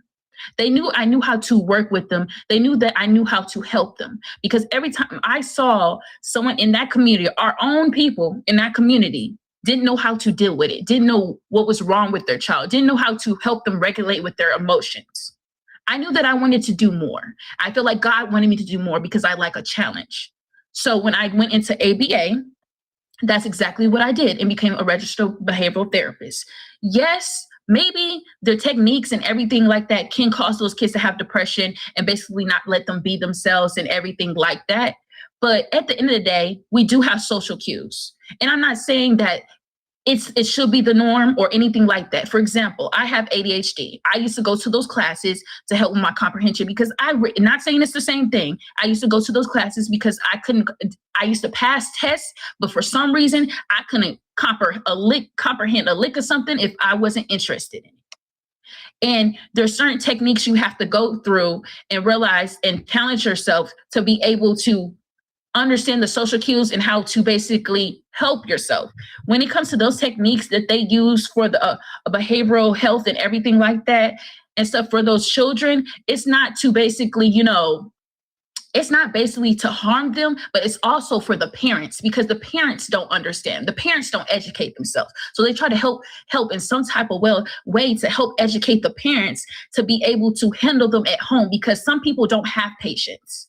You have to have a lot of patience to deal with children with autism. A lot of people say, oh, something's wrong with them. They call them names and everything like that. They don't help them in any type of way. So when they create systems like that, even though it might seem harmful to their mental health and everything like that, that's why it depends on what kind of therapist they had. I used to have a child every day. I gave them their best. I did everything did their programs with them. I emotionally tried to be there for them. I tried to help them understand certain things. It just all depends on the teacher and what you give to them. I can't control what another teacher does to them and everything like that. Let me just stop you. I don't think I said nothing wrong. Yeah, you compared ADHD to autism. No, I'm not saying it's I know it's not the same thing, but I'm saying like social cues. Though, like I have ADHD as well, and that's not comparable to autism. And like the thing. No, there was kids in there that had autism. No, there was kids with autism that had ADHD. When you talk about children, it's not about the child being autistic. Children as a whole are tough to handle. Children. Like you're singling out children with autism as if they're othered. We were talking about autism. So that's why I was talking about the topic because she was bringing that up. Let me ask you a question. So, why did I say something wrong when y'all were talking about it? And I'm giving my response on what she says. Now you're getting upset because you're saying I'm comparing it. I'm not saying it's the same. They had kids literally that had ADHD that was there as well. And I'm seeing that this Black kid is getting treated differently from the white teachers and saying, oh, he's just bad. He's just bad. Let me ask you a question. Just because something is norm doesn't make it right. Yes or no? No, it doesn't. But I'm just saying, like some people, the society doesn't know how to deal with it. I'm just saying, certain society doesn't say it's right. So, doesn't mean it's right. Hold on. So telling children to placate to the norm instead of changing the norm, that's the problem. And what you're telling children to do, and you're telling them to placate to the norm, and you're also emboldening their parents to placate to the norm, right? You're just emboldening their parents' ableism. Because why parents get frustrated is because they're ableist. They're ableist and they don't know or are not looking towards actually finding the proper supports on how to support their neurodivergent child. They're trying to cover up that their child is neurodivergent instead of accepting it. And so when we keep telling children to cover up their neurodivergence, we are not accepting them. We're shoving them into the corner and being something else. We are telling society that you must be neurotypical or be depressed. That's what you said. You said, yeah, I understand they're depressed, but maybe, you know, they need to get to norms. No. The answer is no. No, I reject that. Exactly what you're saying. And I get what you're saying. I think the same thing that you're thinking, but I also realize that this is how the world works. Just because, you know, you disagree with something, this is preparing you for what people are so you can mask it. Everyone has to mask it in some type of way. No, the fuck you don't. No, the fuck you don't. No, the fuck you don't have to mask it. Masking is the problem. Literally, that's the fucking problem. We should be, if we're gonna stigmatize something, fucking stigmatize masking. That's the fucking problem. Listen, yes, Santana's 100% correct. That is the problem. You know what's also normalized in our society? Child abuse. It's extremely normalized. Because people don't think spanking is child abuse. They don't think what you're doing, which is child abuse, it's a form of neglect. That's child abuse. Like, we have a rapist in chief who is a part of child abuse, right? But that's normal. You said rape. What you said? Rape. What you say? Rapist in chief. Who is? Are you specifically talking about somebody? Or are you just talking about in general? Donald Trump. Oh, okay. Rapist in chief, right? Who was found to be diddling with children in the Epstein files, but yet no charges. Child abuse is normalized. And what you're saying is, you know, it's normal, so we got to deal with it. The answer is no, because the normalized structure, I know Swan can speak more to this, right, is white supremacy. And you're telling us, and this is black ass conversation, Santana said, you're telling us to placate to whiteness. You're telling us to placate to white supremacy. Ableism is rooted in eugenics. Anti-blackness is rooted in racism. Sexism is rooted in this idea of the nuclear family, and that it must stay. Transphobia, also rooted in the nuclear family. Homophobia, also rooted in the nuclear family. All tracks back to patriarchy. All these things are what maintain a white supremacist society. And when you tell disabled people that they must cover up who they are, or you will not be accepted, you are basically complicit in our white supremacist structure. You are okay with it. You're okay with that existence instead of fighting back and changing the normalized structure. You are telling women that they must maintain their duties under a patriarchal society and be birth givers, and that is it. That is their job. I do feel like, honestly, I do feel like that's was that you? I saw this. I didn't know if you were pointing up or that was like you raising your hand. That was me raising my hand. I'm sorry. I saw that before, and then I was like, "Oh, you pointing out the comment that was above you," and I read the comment, and I was like, "I guess they got a point." I didn't know that was you raising your hand. Sorry. No, my bad. No, that's Swan okay. has been raising her hand in the comment section. Swan, you got it, and then Kenya, you can have it after her. Yeah, I think so. Kenya, what I heard from you was a concession. I heard a concession. Whether you want to acknowledge it or not, the concession was there because you said that there were 6 children that were placed into a classroom that you were working with because the administration there felt as though you would be one that would be best to educate them, right? But the class sizes were also very big. That to me sounds like a concession. We don't have the ability right now here in the United States to care for children the way that they need to be cared for. That's correct. And I think that is a testament to exactly what we're saying. To force a person who is pregnant to carry the pregnancy to term into this world, right now, this United States, it ain't it. I'll be all the way honest with you, it ain't it. This administration has successfully undone so much work that was put in by people who advocate for marginalized communities. And they did it in less than a year. Collectively, the Black community, because of unemployment rates, has taken a financial loss that is in the billions. they're going after, right now they're going after, I don't know if you've ever looked into this, but look into the Department of Justice and their findings for UCLA and Yale, their medical school program. When it comes to UCLA, on the second phase of their application process, they had an open-ended questionnaire, and the terms race and national origin were on there. So they took that. Mind you, this investigation only went back for a year. But these women had been working there. Jennifer Lucetto, and I can't remember the other woman's name, had been working there for longer than that and functioning the same way. But the investigation only went back for a year, right? They said that having those two terms on that open-ended questionnaire is hinting at them prioritizing race, like other racial categories. They deem them racist towards the program, their medical program, right? Racist towards white and Asian people, all because of what was on that open-ended paperwork. They also said that there should be no terminology when it comes to race and national origin when accepting students. They don't like that. They also said that they were like, well, the claim is that, Black and Hispanic people will unalive if they don't have more representation within our healthcare system. But we are completely against having any language that pertains to race in paperwork. And that's literally why they're basically, they've gotten in trouble with the DOJ for this and accused of racism, which is not true. Not true at all.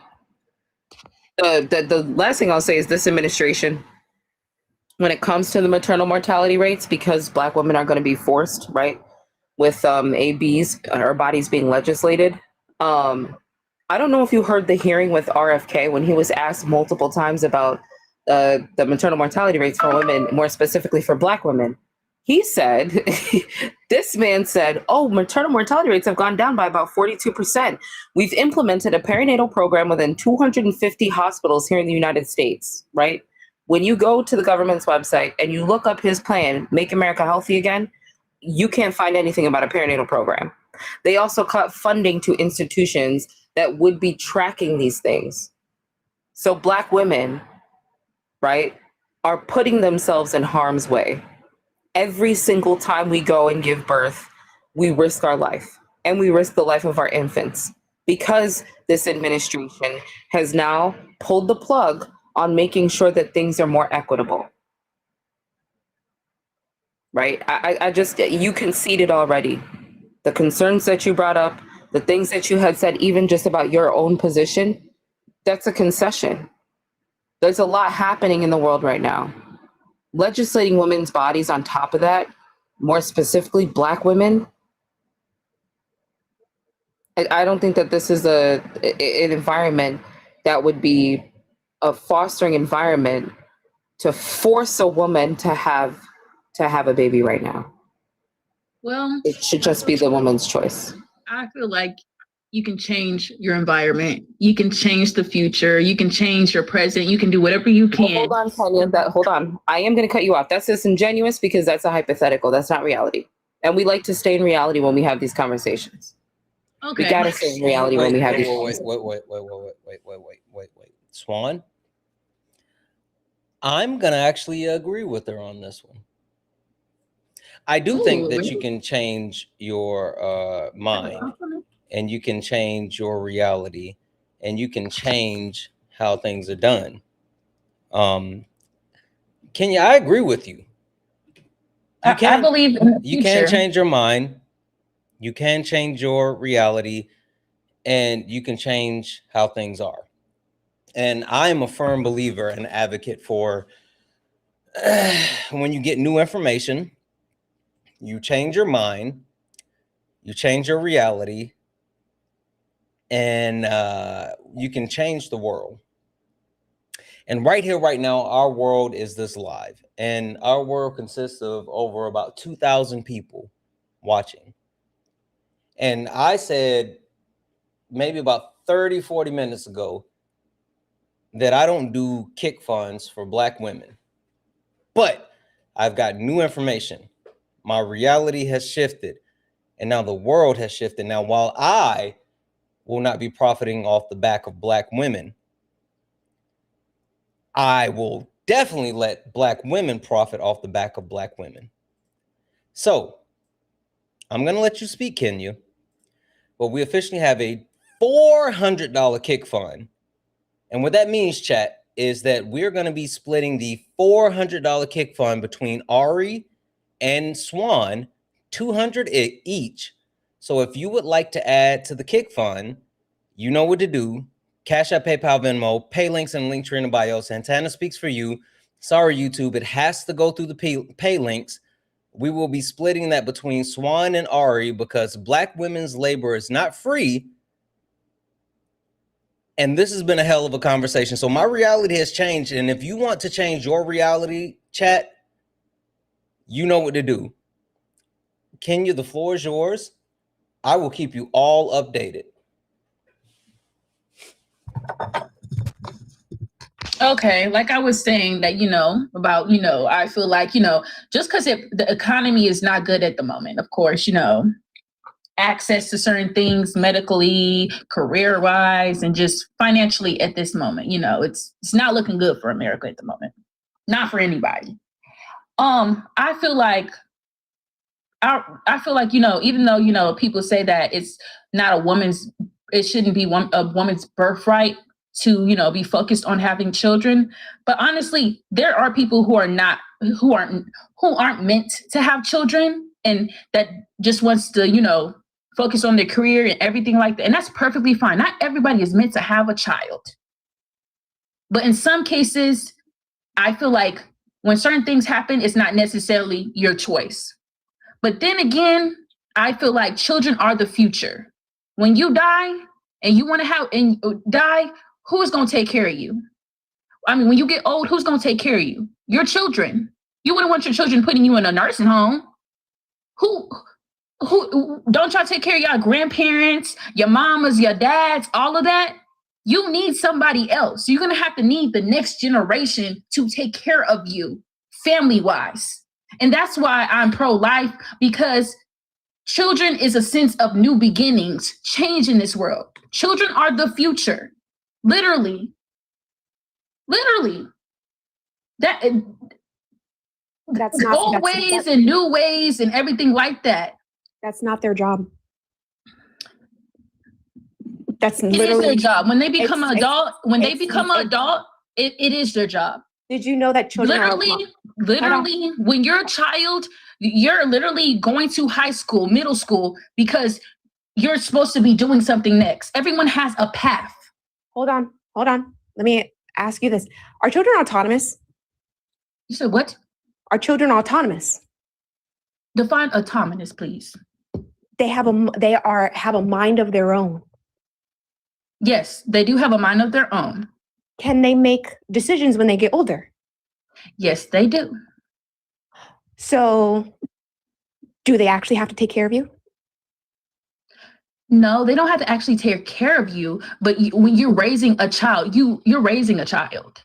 You're taking care of them, and you're growing them to become adult, to become somebody you want for their future. What it sounds like you're raising is a nursing home aide, an insurance policy to make sure you have someone to wipe your ass when you get older. I'm gonna be wiping my mama ass. I'm not taking her to no damn nursing home. Yeah, well, that's your choice. That's your choice. But no one should. But that's the thing. If you're a family-orientated person, you should want to naturally do that for your parents. Why and should if you don't, that's some sick stuff to me, honestly.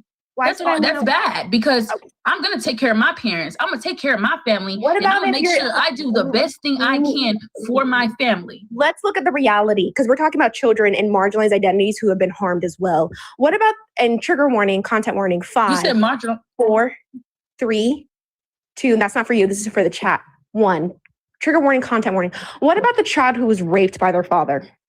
Should they be expected to take care of him?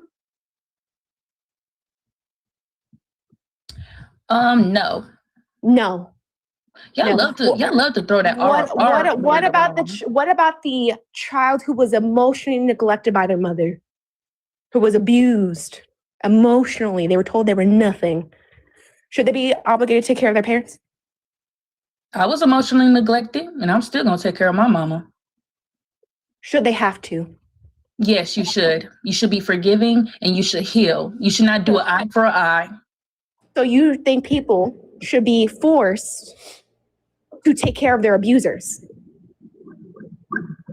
No, I'm not saying they should be forced. No, that's what you're saying. When I asked you, should they, right? That this is their job, this is their obligation, right? And just so you know, those are all forms of abuse. Like sexual abuse, emotional abuse, neglect, these are all forms of abuse. You're saying that children, when they get older, should have to caretake for their abusers. And we should shame them into it. I wouldn't shame anyone to do that, but you should be forgiving and you still should take care of them despite what they did. They should forgive their abuser. You should forgive your abuser. Yes, you should. So then that accounts for sexual abuse. Yes, you should forgive your person who sexually abused you. Okay. I think that's enough for me. I'm good. Ain't nothing wrong. Just an FYI, guys, we do have a kick goal of $400 where the kick goal will be split between Ari and Swan. If you like to add to the kick goal, you can do so. Cash App, PayPal, Venmo, pay links in the link tree in the bio. Santana Speaks For You. Santana Speaks For You is the way that you can add to the kick goal. Again, Ari and Swan have been up here doing all of the heavy lifting. So let's make sure that we take care of them. And if you want to close out the bounty, just hit the pay links. Santana Speaks For You. I got one more thing, I guess, and I'll drop this nugget right here. I'm just gonna close on this. It all makes sense because you follow a rape god. So that all makes sense. Let me tell you something. Oh, you talking about Trump? I got a question. No, because she keeps saying everything about the Lord. I'm assuming it's Christianity, correct? No, I have a question. Can I say something? Did you experience any of those things that you're talking about that you're defending? What does my experience have to do with making sure that people should have to? Why? Because let me be clear on something. Because y'all love to talk. Let me tell you something. Y'all love to talk about SA. Y'all like to talk about abuse, and then y'all want to say something about forgiving. Please don't say something that's about to be a trigger warning. Why not? Dangerous path. Say something that's about to be a trigger warning. Why should I not care about rape? Let me tell you something. Should you not care about? Should people be raped? Girl, let me tell you something. I am a victim. No, answer that question. I am a victim.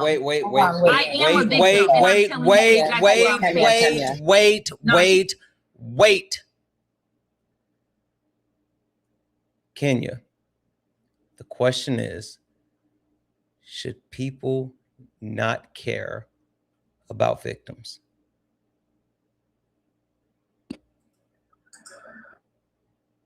I guess we'll never know. Holy fuck. Thank you guys. Thank you. I am not gonna bullshit when I tell you everything in me when I tell you I could literally feel my heart beating out of my chest. Literally feel my heart beating out of my chest. I could feel my blood pressure rising. That's why I grabbed those fucking gummy worms and even had management on the back end trying to keep me calm, because what the fuck was happening?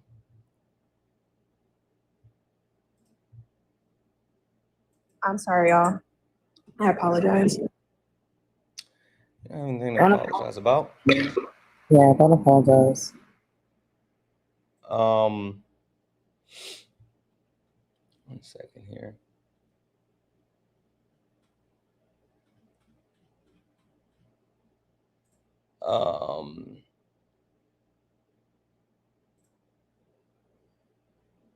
I do just want to say real quick, sorry, to anybody that has experienced anything like that, please understand.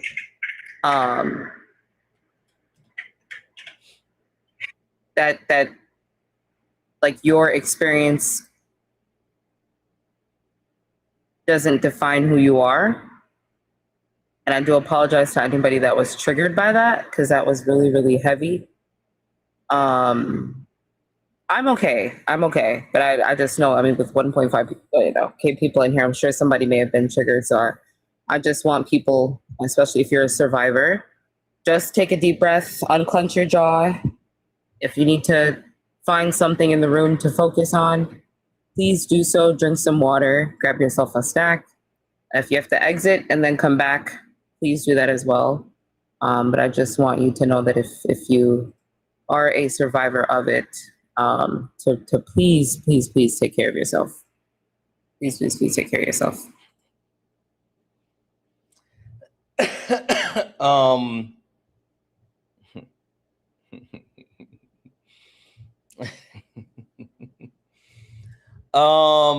Okay, guys. So, yeah, you guys are fucking amazing. We had a kick goal of $400. And like I said, I will not be profiting off the backs of the back of Black women.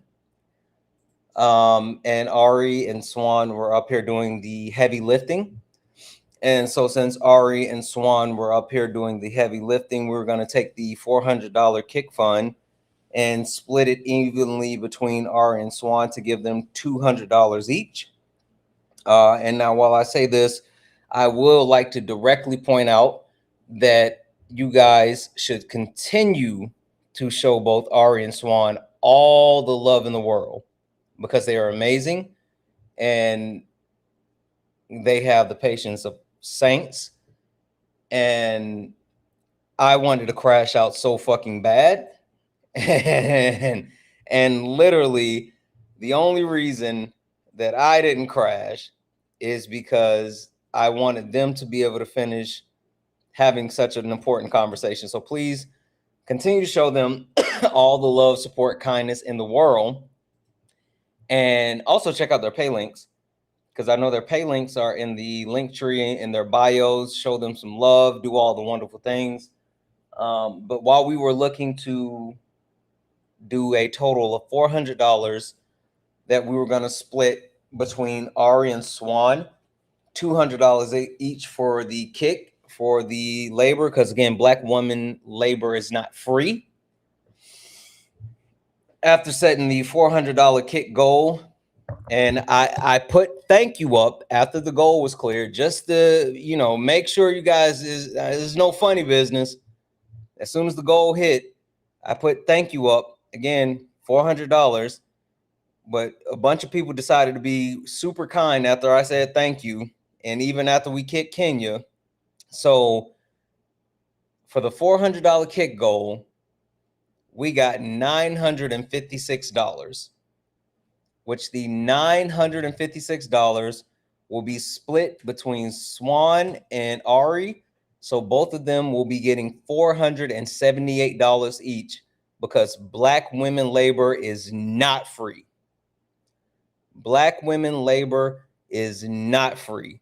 And that was some fucking labor. I mean, my head is hurting. I'm not gonna bullshit you. I'm done. Like they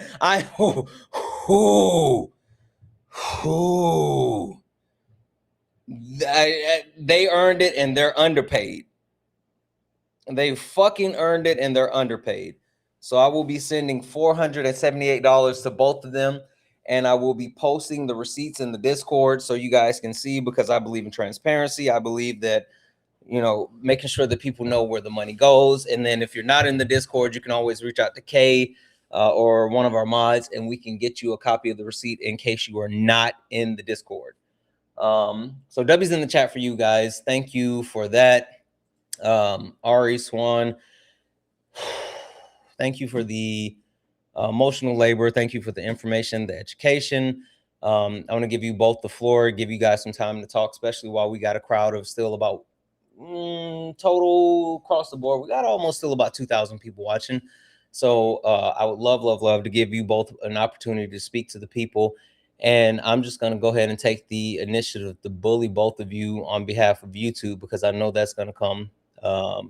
Get your YouTube shit together. YouTube, see, I already got them. Ari, I want to give you the floor to speak, and then, of course, you know, pluggables. Well, thank you guys. When I was apologizing because I got loud. I did, and I apologize to the headphone users because I did also get very frustrated. I will admit that. Because for me, when I'm people know me. I mean, I talked about it with my brunch with my Santana. Like everything for me centers around children. Everything I do centers around liberating children. And that's why I also talk a lot about patriarchy, because patriarchy in the hierarchy includes children. They're also included in ageism, which also involves eugenics, but I digress. And this is why it's, to me, I just want to highlight how important it is that we keep in mind that children, even though we don't typically talk about this, children are a marginalized identity. They are a marginalized identity, right? We don't typically talk about, when we talk about marginalizations, we talk about gender, sex, your sexuality. We talk about gender identity. We talk about all those other things, race, ability, but we never talk about children as a marginalization in itself and how we navigate children. And you can tell by the way she talked about children that children are only tools. They are not granted their humanity. That is white supremacy talking.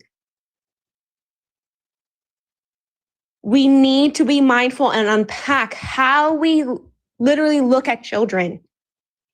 When people say, right, I'm having kids to do this because I need to, basically, it's a guaranteed insurance policy that you're going to have someone there to wipe your ass. You need to unpack that. Children are not here for that. They're autonomous beings who can make decisions for their own and their own life trajectories. Right? A lot of Gen Xers are really hard to find out right now why their kids are no contact. Who's going to be wiping their asses? Because they raise their kids as if they were tools, and now their kids want nothing to do with them. And they forgot that their kids are autonomous beings with their own minds, with their own independence, and then they can make decisions on their own. And they are saying, no more, I'm done. She's going to be really hard pressed to find out that when she does, and if she does have kids on her own, they're going to want nothing to do with her. Everything she was saying is child abuse in its own right, but we just don't classify that in our society, right? Emotional neglect, trigger warning, content warning.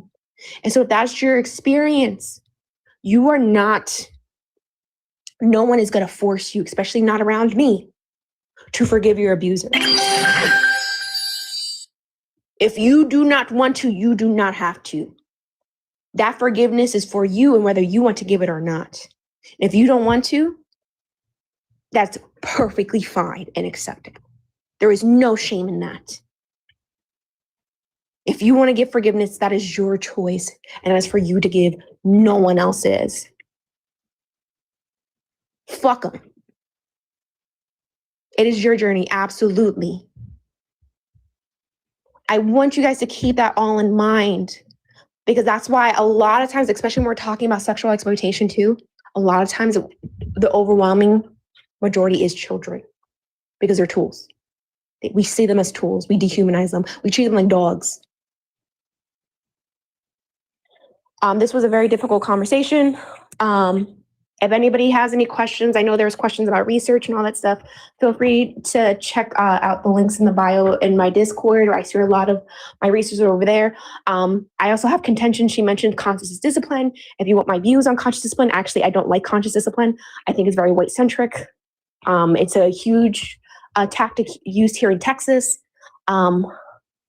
And I don't think it fully encompasses fully supporting children emotionally. It actually erases their experiences and tells them to shut up and to figure it out.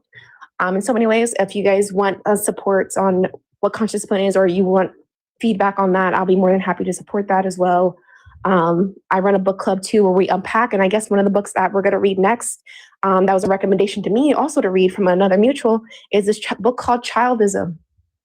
And I think that's going to be next on our reading list based on this conversation.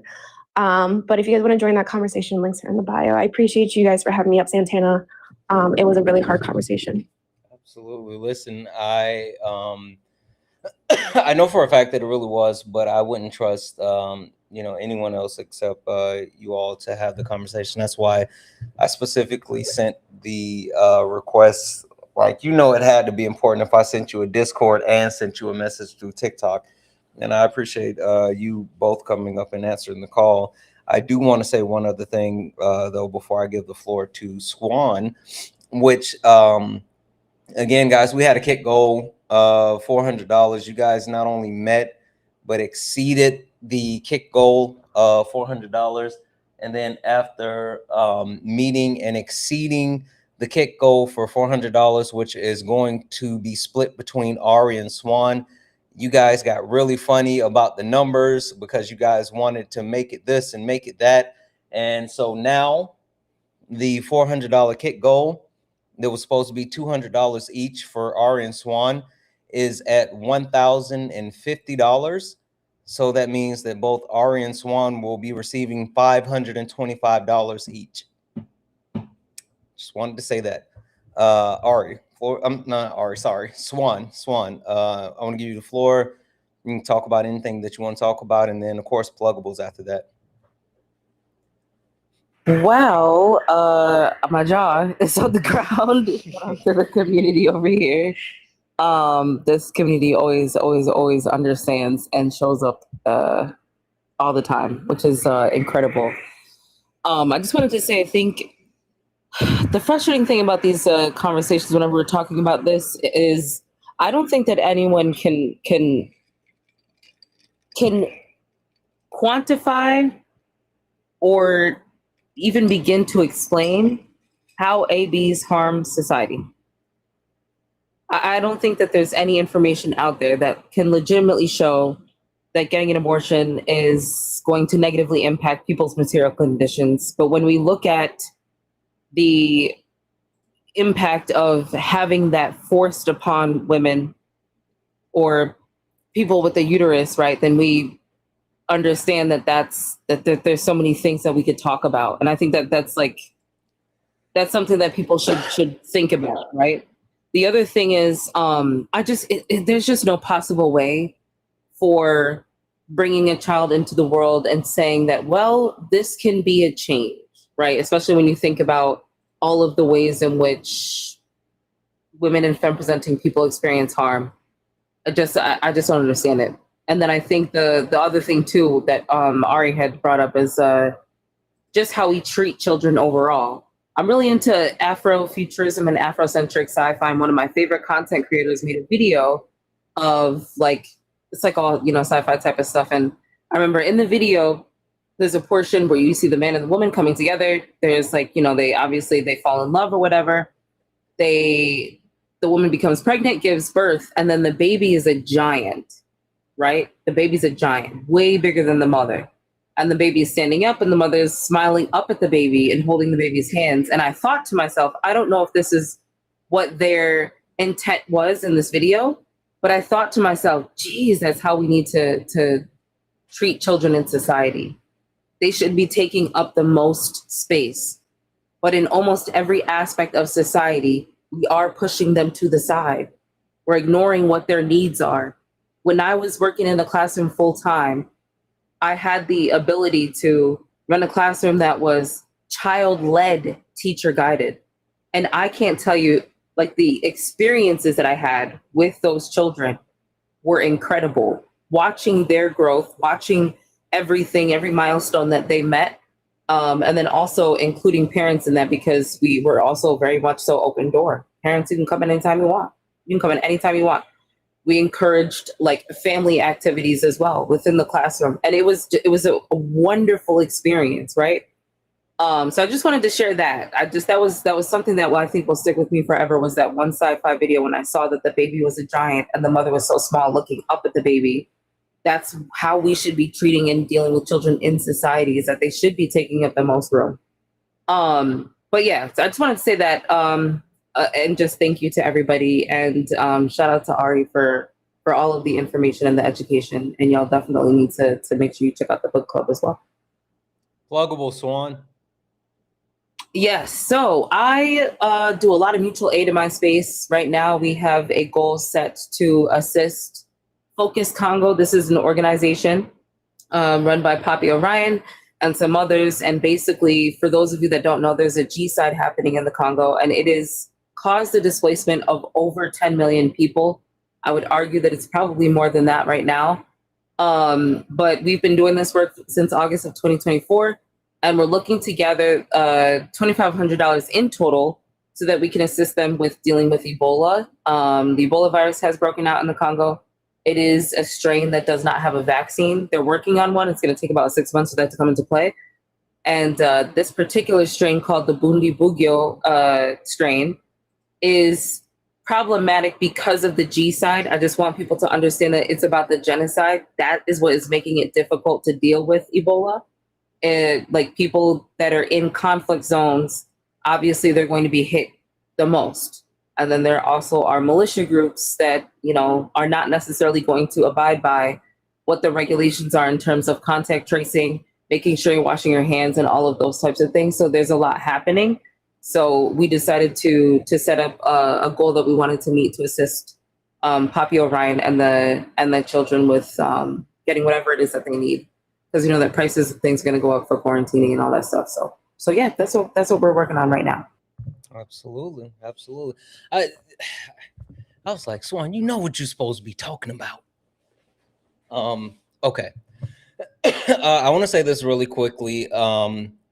Chat, while we have Swan and Ari up here, I would love if we could get them over the finish line for 10,000 coins each. Ari is close, Swan is close. So can we please just show them a little bit of love? Can we please get both of them over the finish line and get them 10,000 coins each, please? This was a lot. I'm not gonna hold you. This was an emotional roller coaster. This was like, I mean,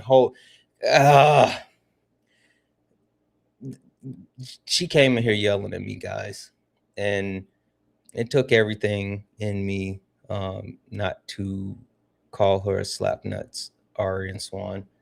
And the only reason I didn't call her slapnuts and tell her to fuck off is because she was a black woman.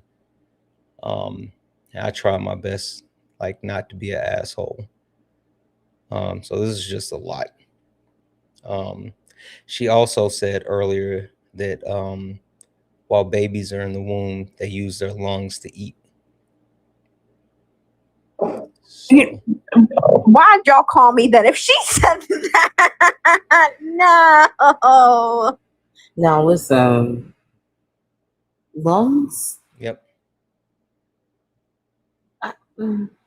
Okay. Also, I convinced her that babies, it takes 32 trimesters for babies to be born. No way. Mm-hmm. And I convinced her that 2 weeks is 12 trimesters. You remember when you asked that one night, have you gotten your uteruses checked yet? Mm-hmm. He didn't know what a uterus was. Mm-hmm. That's kind of like that, but yeah. But no, seriously, thank you both, because this was a lot, and I know it was a lot on both of you, and I apologize that it had to be that, but I love you two to the moon and back, and I just appreciate being able to share spaces with both of you. Like, that means a lot to me. So thank you. Of course, thank you. Thank you for having us. And W Swan, W Santana, thank you. Yes. Swan, are you going live? Are you already live? What's happening? I'm already live, but I got to restart because I got a restriction over there. Okay. All right. I put up a photo which and got account me. are you going to be on? It's my Daddy's Formerly .3 account. Can you put, after you drop, can you put it in the comment section and pin it? Yeah. Yep, I can do that. Perfect. Thank you. Damn it. Actually, I forgot that I got to say thank you to everyone. Holy fuck. Okay. I'm going to run through these thank yous as quickly as possible, and then we are going to rate Swan. Oh, shit. I forgot about the thank yous. Okay. Okay. We can do this. Holy fuck. I forgot about the thank yous. We can do it, guys. We can do it. How many is it? It's not that many. All right, fuck it. I'm just gonna do it. Hold on. I know, baby. Also, W's in the chat for Joanna, who came up here and like, I envy Joanna because she got to leave.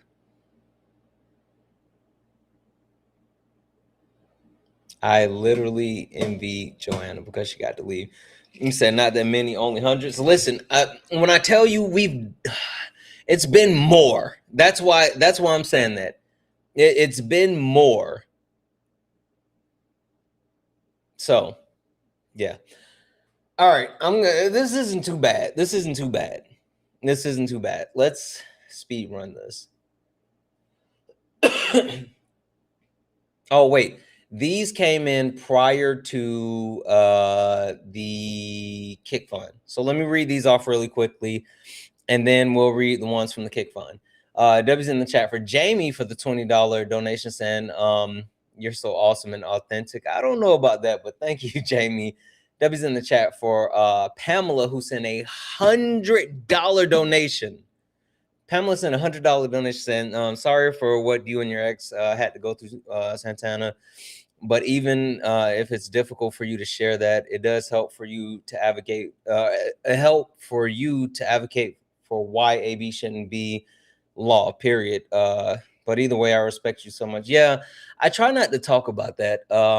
Not just because like it's so personal or whatever, but more than anything, I never want to interject like my personal feelings into those conversations, because I think that like those, like people's personal feelings should be their personal feelings, and like just because we have personal feelings doesn't mean that that should be heard when it comes to someone making a life-altering decision.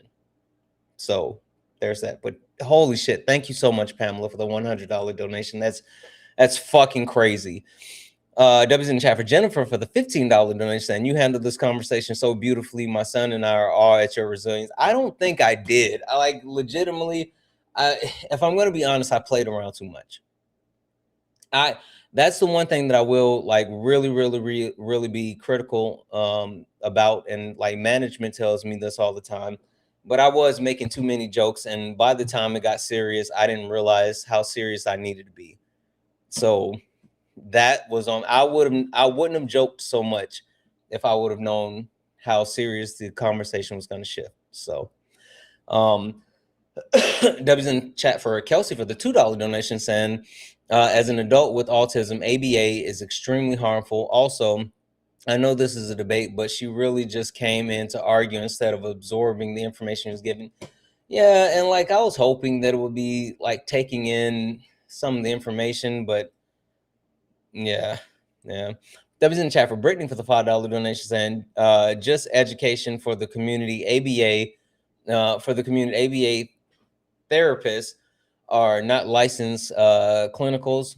Real therapists require schooling, thousands of hours of supervised clinical hours, and ethics board, etc. Excuse me, they're not therapists. All right. Those are all the ones. Oh, wait, one more. Hold on. Or actually two more now. W's in the chat for Tamir for the $10 donation, saying, awesome example of black man. W mods, keep teaching. I just try to be a good person. I fall short a lot, but I appreciate the hell out of you guys for letting me just even share space with you, honestly. W's in the chat for W's in the chat for Estelle for the $2 donation, saying, does Kenya think we're supposed to raise these hypothetical children in the same house as we're taking care of the abusive elderly parents? The fucked up part is a lot of like people within the black community think so. Like that's like the really fucked up part. Like that's something like when I tell you us in the black community, holy fuck, we got to get therapy, because there's a lot of shit that we've done that we got to unpack. I'm telling you, it's like it's a whole fucking thing. It's a whole fucking thing. Whether it's, that one relative, they're like, oh, he's just a little special. because, you know, they don't want to actually, like, it's a whole fucking thing. Or that one uncle that, you know, don't let them kids, you know, be around him for too long. Don't make, oh, such and such is gonna be here. Make sure if them kids come over, they wearing long sleeves. And like, no, fuck that. Fuck the creepy uncle. Like, absolutely. If the kids have to change what they're wearing because the fucking creepy uncle is there, then the fucking creepy uncle does not need to be there. And it's a whole thing within the Black community, and it blows my fucking mind.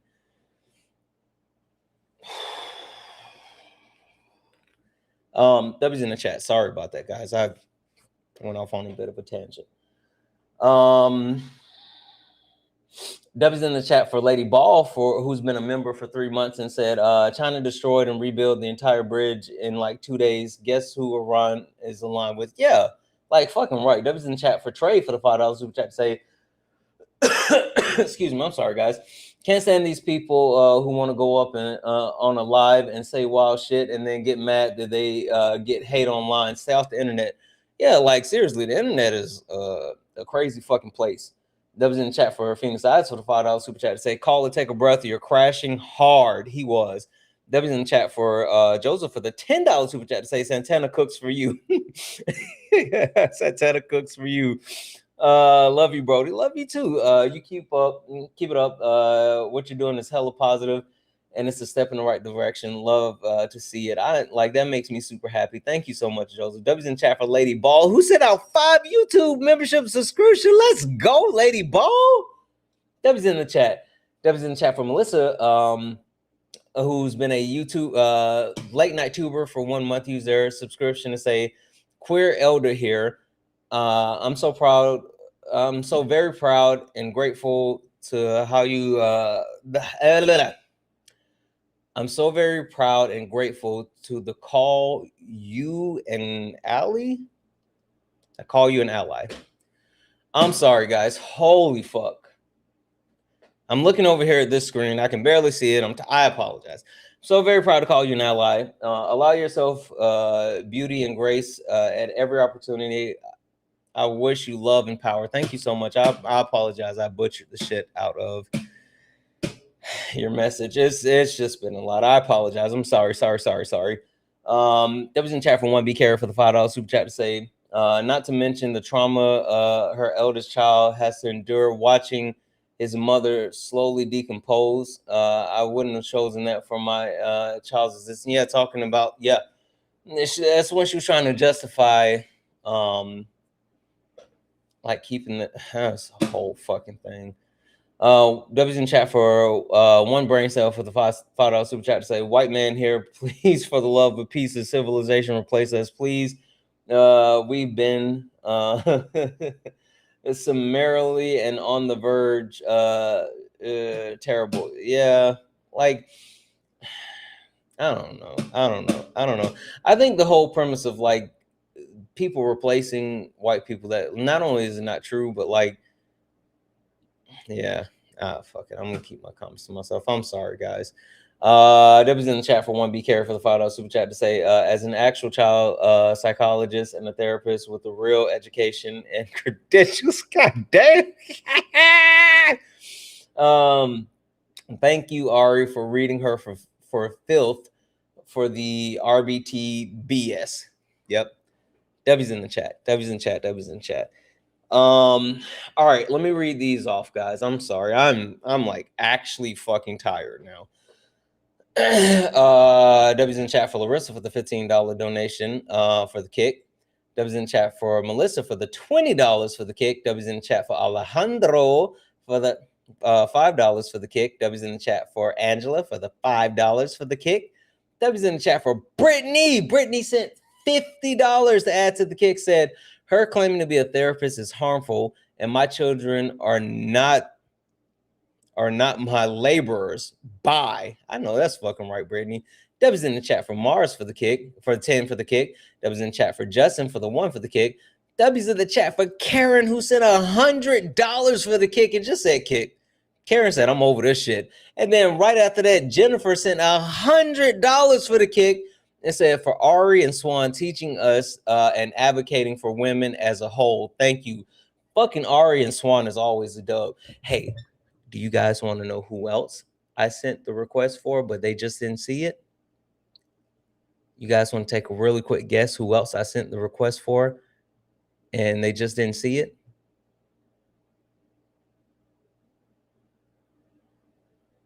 Yep, you fucking got it. Yep. Send it to Kobe. I sent it to Athena, but she's probably somewhere eating warm hummus or some shit. Like, I'm positive Athena is somewhere eating warm hummus. So, Debbie's in the chat for Jennifer. Hummus is gross. Hummus is gross. Debbie's in the chat for Jennifer. Debbie's in the chat for Matt Scrambles for the $20 for the kick. I'm going to read this off because it said, I will never put myself in a nursing home before, or I'll put myself in a nursing home before making my kids center their lives around my health and wishes. I want them to fulfill their dreams, not mine. No one gets to dedicate what others do with their future. Like, yeah, that was so fucking weird. That was so fucking weird. Why would you even want to do that to your kids? It's so fucking weird. W's in the chat for Tess for the $25 for the kick. W's in the chat for Holly for the $20. I'm going to read this all because I think this is important. Holly said, I will never forgive my abusive father, nor be forced to care for him when his alcoholic body fails him. Holly, first and foremost, I'm like really sorry to hear that. I want to just go on the record and say, like, if you're going to grant someone forgiveness, then make sure you're granting someone forgiveness for yourself, not for someone else, but for yourself. But with that being said, if you grant forgiveness, then it's not up to anyone but you to make the determination when you grant forgiveness. And if you never grant forgiveness, then it is absolutely your right to not grant that forgiveness. I love you, Holly, and take care of yourself. Watching from South Carolina, I know that's fucking right. Debbie's in the chat for Tanya for the 20 for the kick. Debbie's in the chat for Seth for the 9 for the kick. Debbie's in the chat for Karen for the 5 for the kick. Debbie's in the chat for Tammy for the 20 for the kick. Debbie's in the chat for damn it, how do I say this? Athela. I think it's Athela. Athela sent a $50 donation for the kick. Said, thank you for hosting a great conversation and providing for me to learn so much from Black women. This is less about the kick fund and more about Black women's labor. Listen, not gonna fucking hold you because Black women's labor is not free, and that was some hella laboring that they did. And then, guys, this came in afterwards. This came in. What is this? Oh, I don't think that's what it was. Pamela sent $400 for fucking W's in the chat for Pamela, who sent $400 and said, for the kick fund for Ari and Swan, thank you for all the information on autism. I appreciate you both. Pamela is a fucking G. Pamela is a fucking G. $1 million W's in the chat for Pamela. $1 million W's in the chat for Pamela. Followed by Portia, who sent $100 and said, hi, Santana, please share with our beautiful panel, Ari and Swan. You guys did great, and I love learning from you all. You can't bring everyone to water. PBJ. Now, even though PBJ Portia said split the $100 between myself, Swan, and Ari, like I said, I'm not going to profit off the back of kicking the Black women, but I will let the Black women profit off the back of kicking the Black woman. So both of them will, that's why we split that between those two. W's in the chat for Just Devin for the 2 for the kick. W's in the chat for Jason, who ended up sending 44 and said for Ari and Swan just to make it an even 500 each. And then we got all the cash apps. Okay, we're almost done, guys. I just got to read the cash apps really quickly. W's in the chat for Anthony, who added 1 for the kick. W's in the chat for Regina, who added 5 for the kick. W's in the chat for Danella, who added 2 for the kick. Also, Danella, you sent me something for a question last night. If you're in the comment section, drop. Dang it. You wanted me to answer a question, and I can't remember what the question was. I don't know which chat you're in, or if you even still, if Danella, if you're still listening and you're over on TikTok or somewhere, let me know where you are. And because you sent me a question and I want to answer the question. I'm sorry. Sorry. W's in the chat for Jessica for the 15 for the kick. W's in the chat for Natalie for the 10 for the kick. W's in the chat for Jessica for the 20 for the kick. W's in the chat for Samantha for the 5 for the kick. W's in the chat for Zachariah for the 5 for the kick. W's in the chat for Jamie for the 10 for the kick. And fucking W's in the chat for my brother Lamar, who said, make it 50 more, and sent $50 and said, let's bump it up more. That was a lot to process. It was absolutely a lot to process. I mean, holy shit. W's in the chat for all the donations. And guys, I'm sorry. And one more fucking W's in the chat for Chef _80-K4C over on YouTube, who sent $159.99 Aussie. That comes out to, I think that's about 100 USD. A million W's in the chat said, for those amazing women, most impactful live I've ever watched. Santana, you're an inspiration. I don't know about being an inspiration, but I am more than happy that you guys were able to learn something, to get something, because holy shit, it was a lot. But even more, Swan and Ari are absolutely amazing. Absolutely amazing. It was a crazy live. We've been live now for almost 4 hours. I literally was not planning on going live for 4 hours this evening. I was not planning on going live for 4 hours.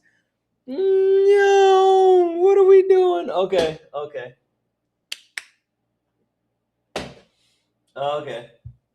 That's enough. There's a YouTube video. A YouTube video of what? There's a YouTube video of what? What? I'm so scared to know of what. I don't know. All right.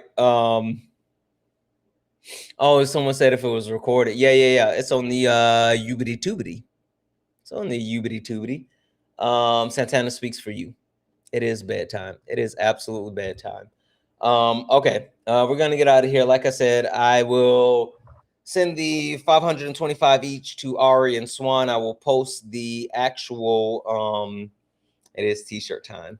I will post the receipts in Discord. Can someone grab Swan's at so we can pin it, please? Can someone grab?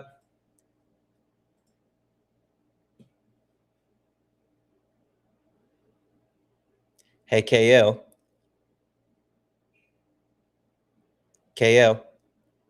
Yeah. Suck it.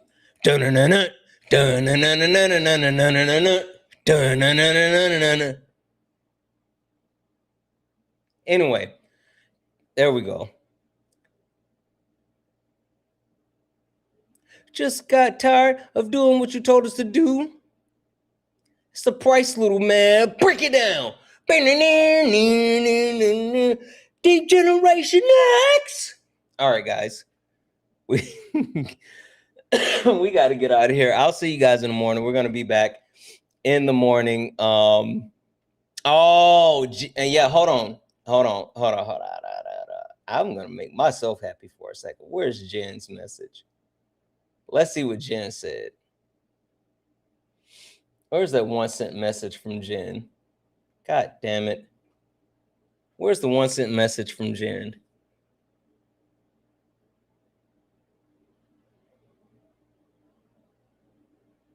God damn it. Fuck it, I don't care. I'll find it later. What time Eastern? Probably like 9:30 Eastern, 6:30 Pacific. Oh, there it is. I can't let it go. I feel awful. I chose the wrong time to come up on your live. I was so excited to talk to you from the bottom of my heart. I'm sorry, and I hope you ban me so I can keep. I hope you banned me so I can keep learning. Keep up what you're doing. And amazing again. I'm truly sorry. I ruined the end of the night.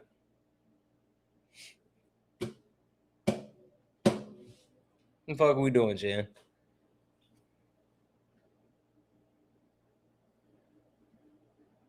Who is Cave Mon Slayer? Who is that, baby? Who do you have pinned? Who's this?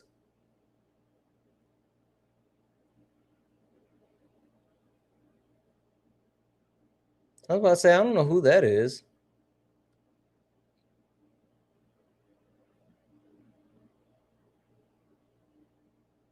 Don't piss me off, Jen. It's been a long effing week. All right, let's go. Can somebody pin Swan at? I don't know what management is doing, but she just put like some random pin up there. Can someone pin the right at? You said what, baby? What did you say? I just posted my secret account. What secret account? Is this Swan? Ain't no fucking way, Swan. Okay. That's Swan.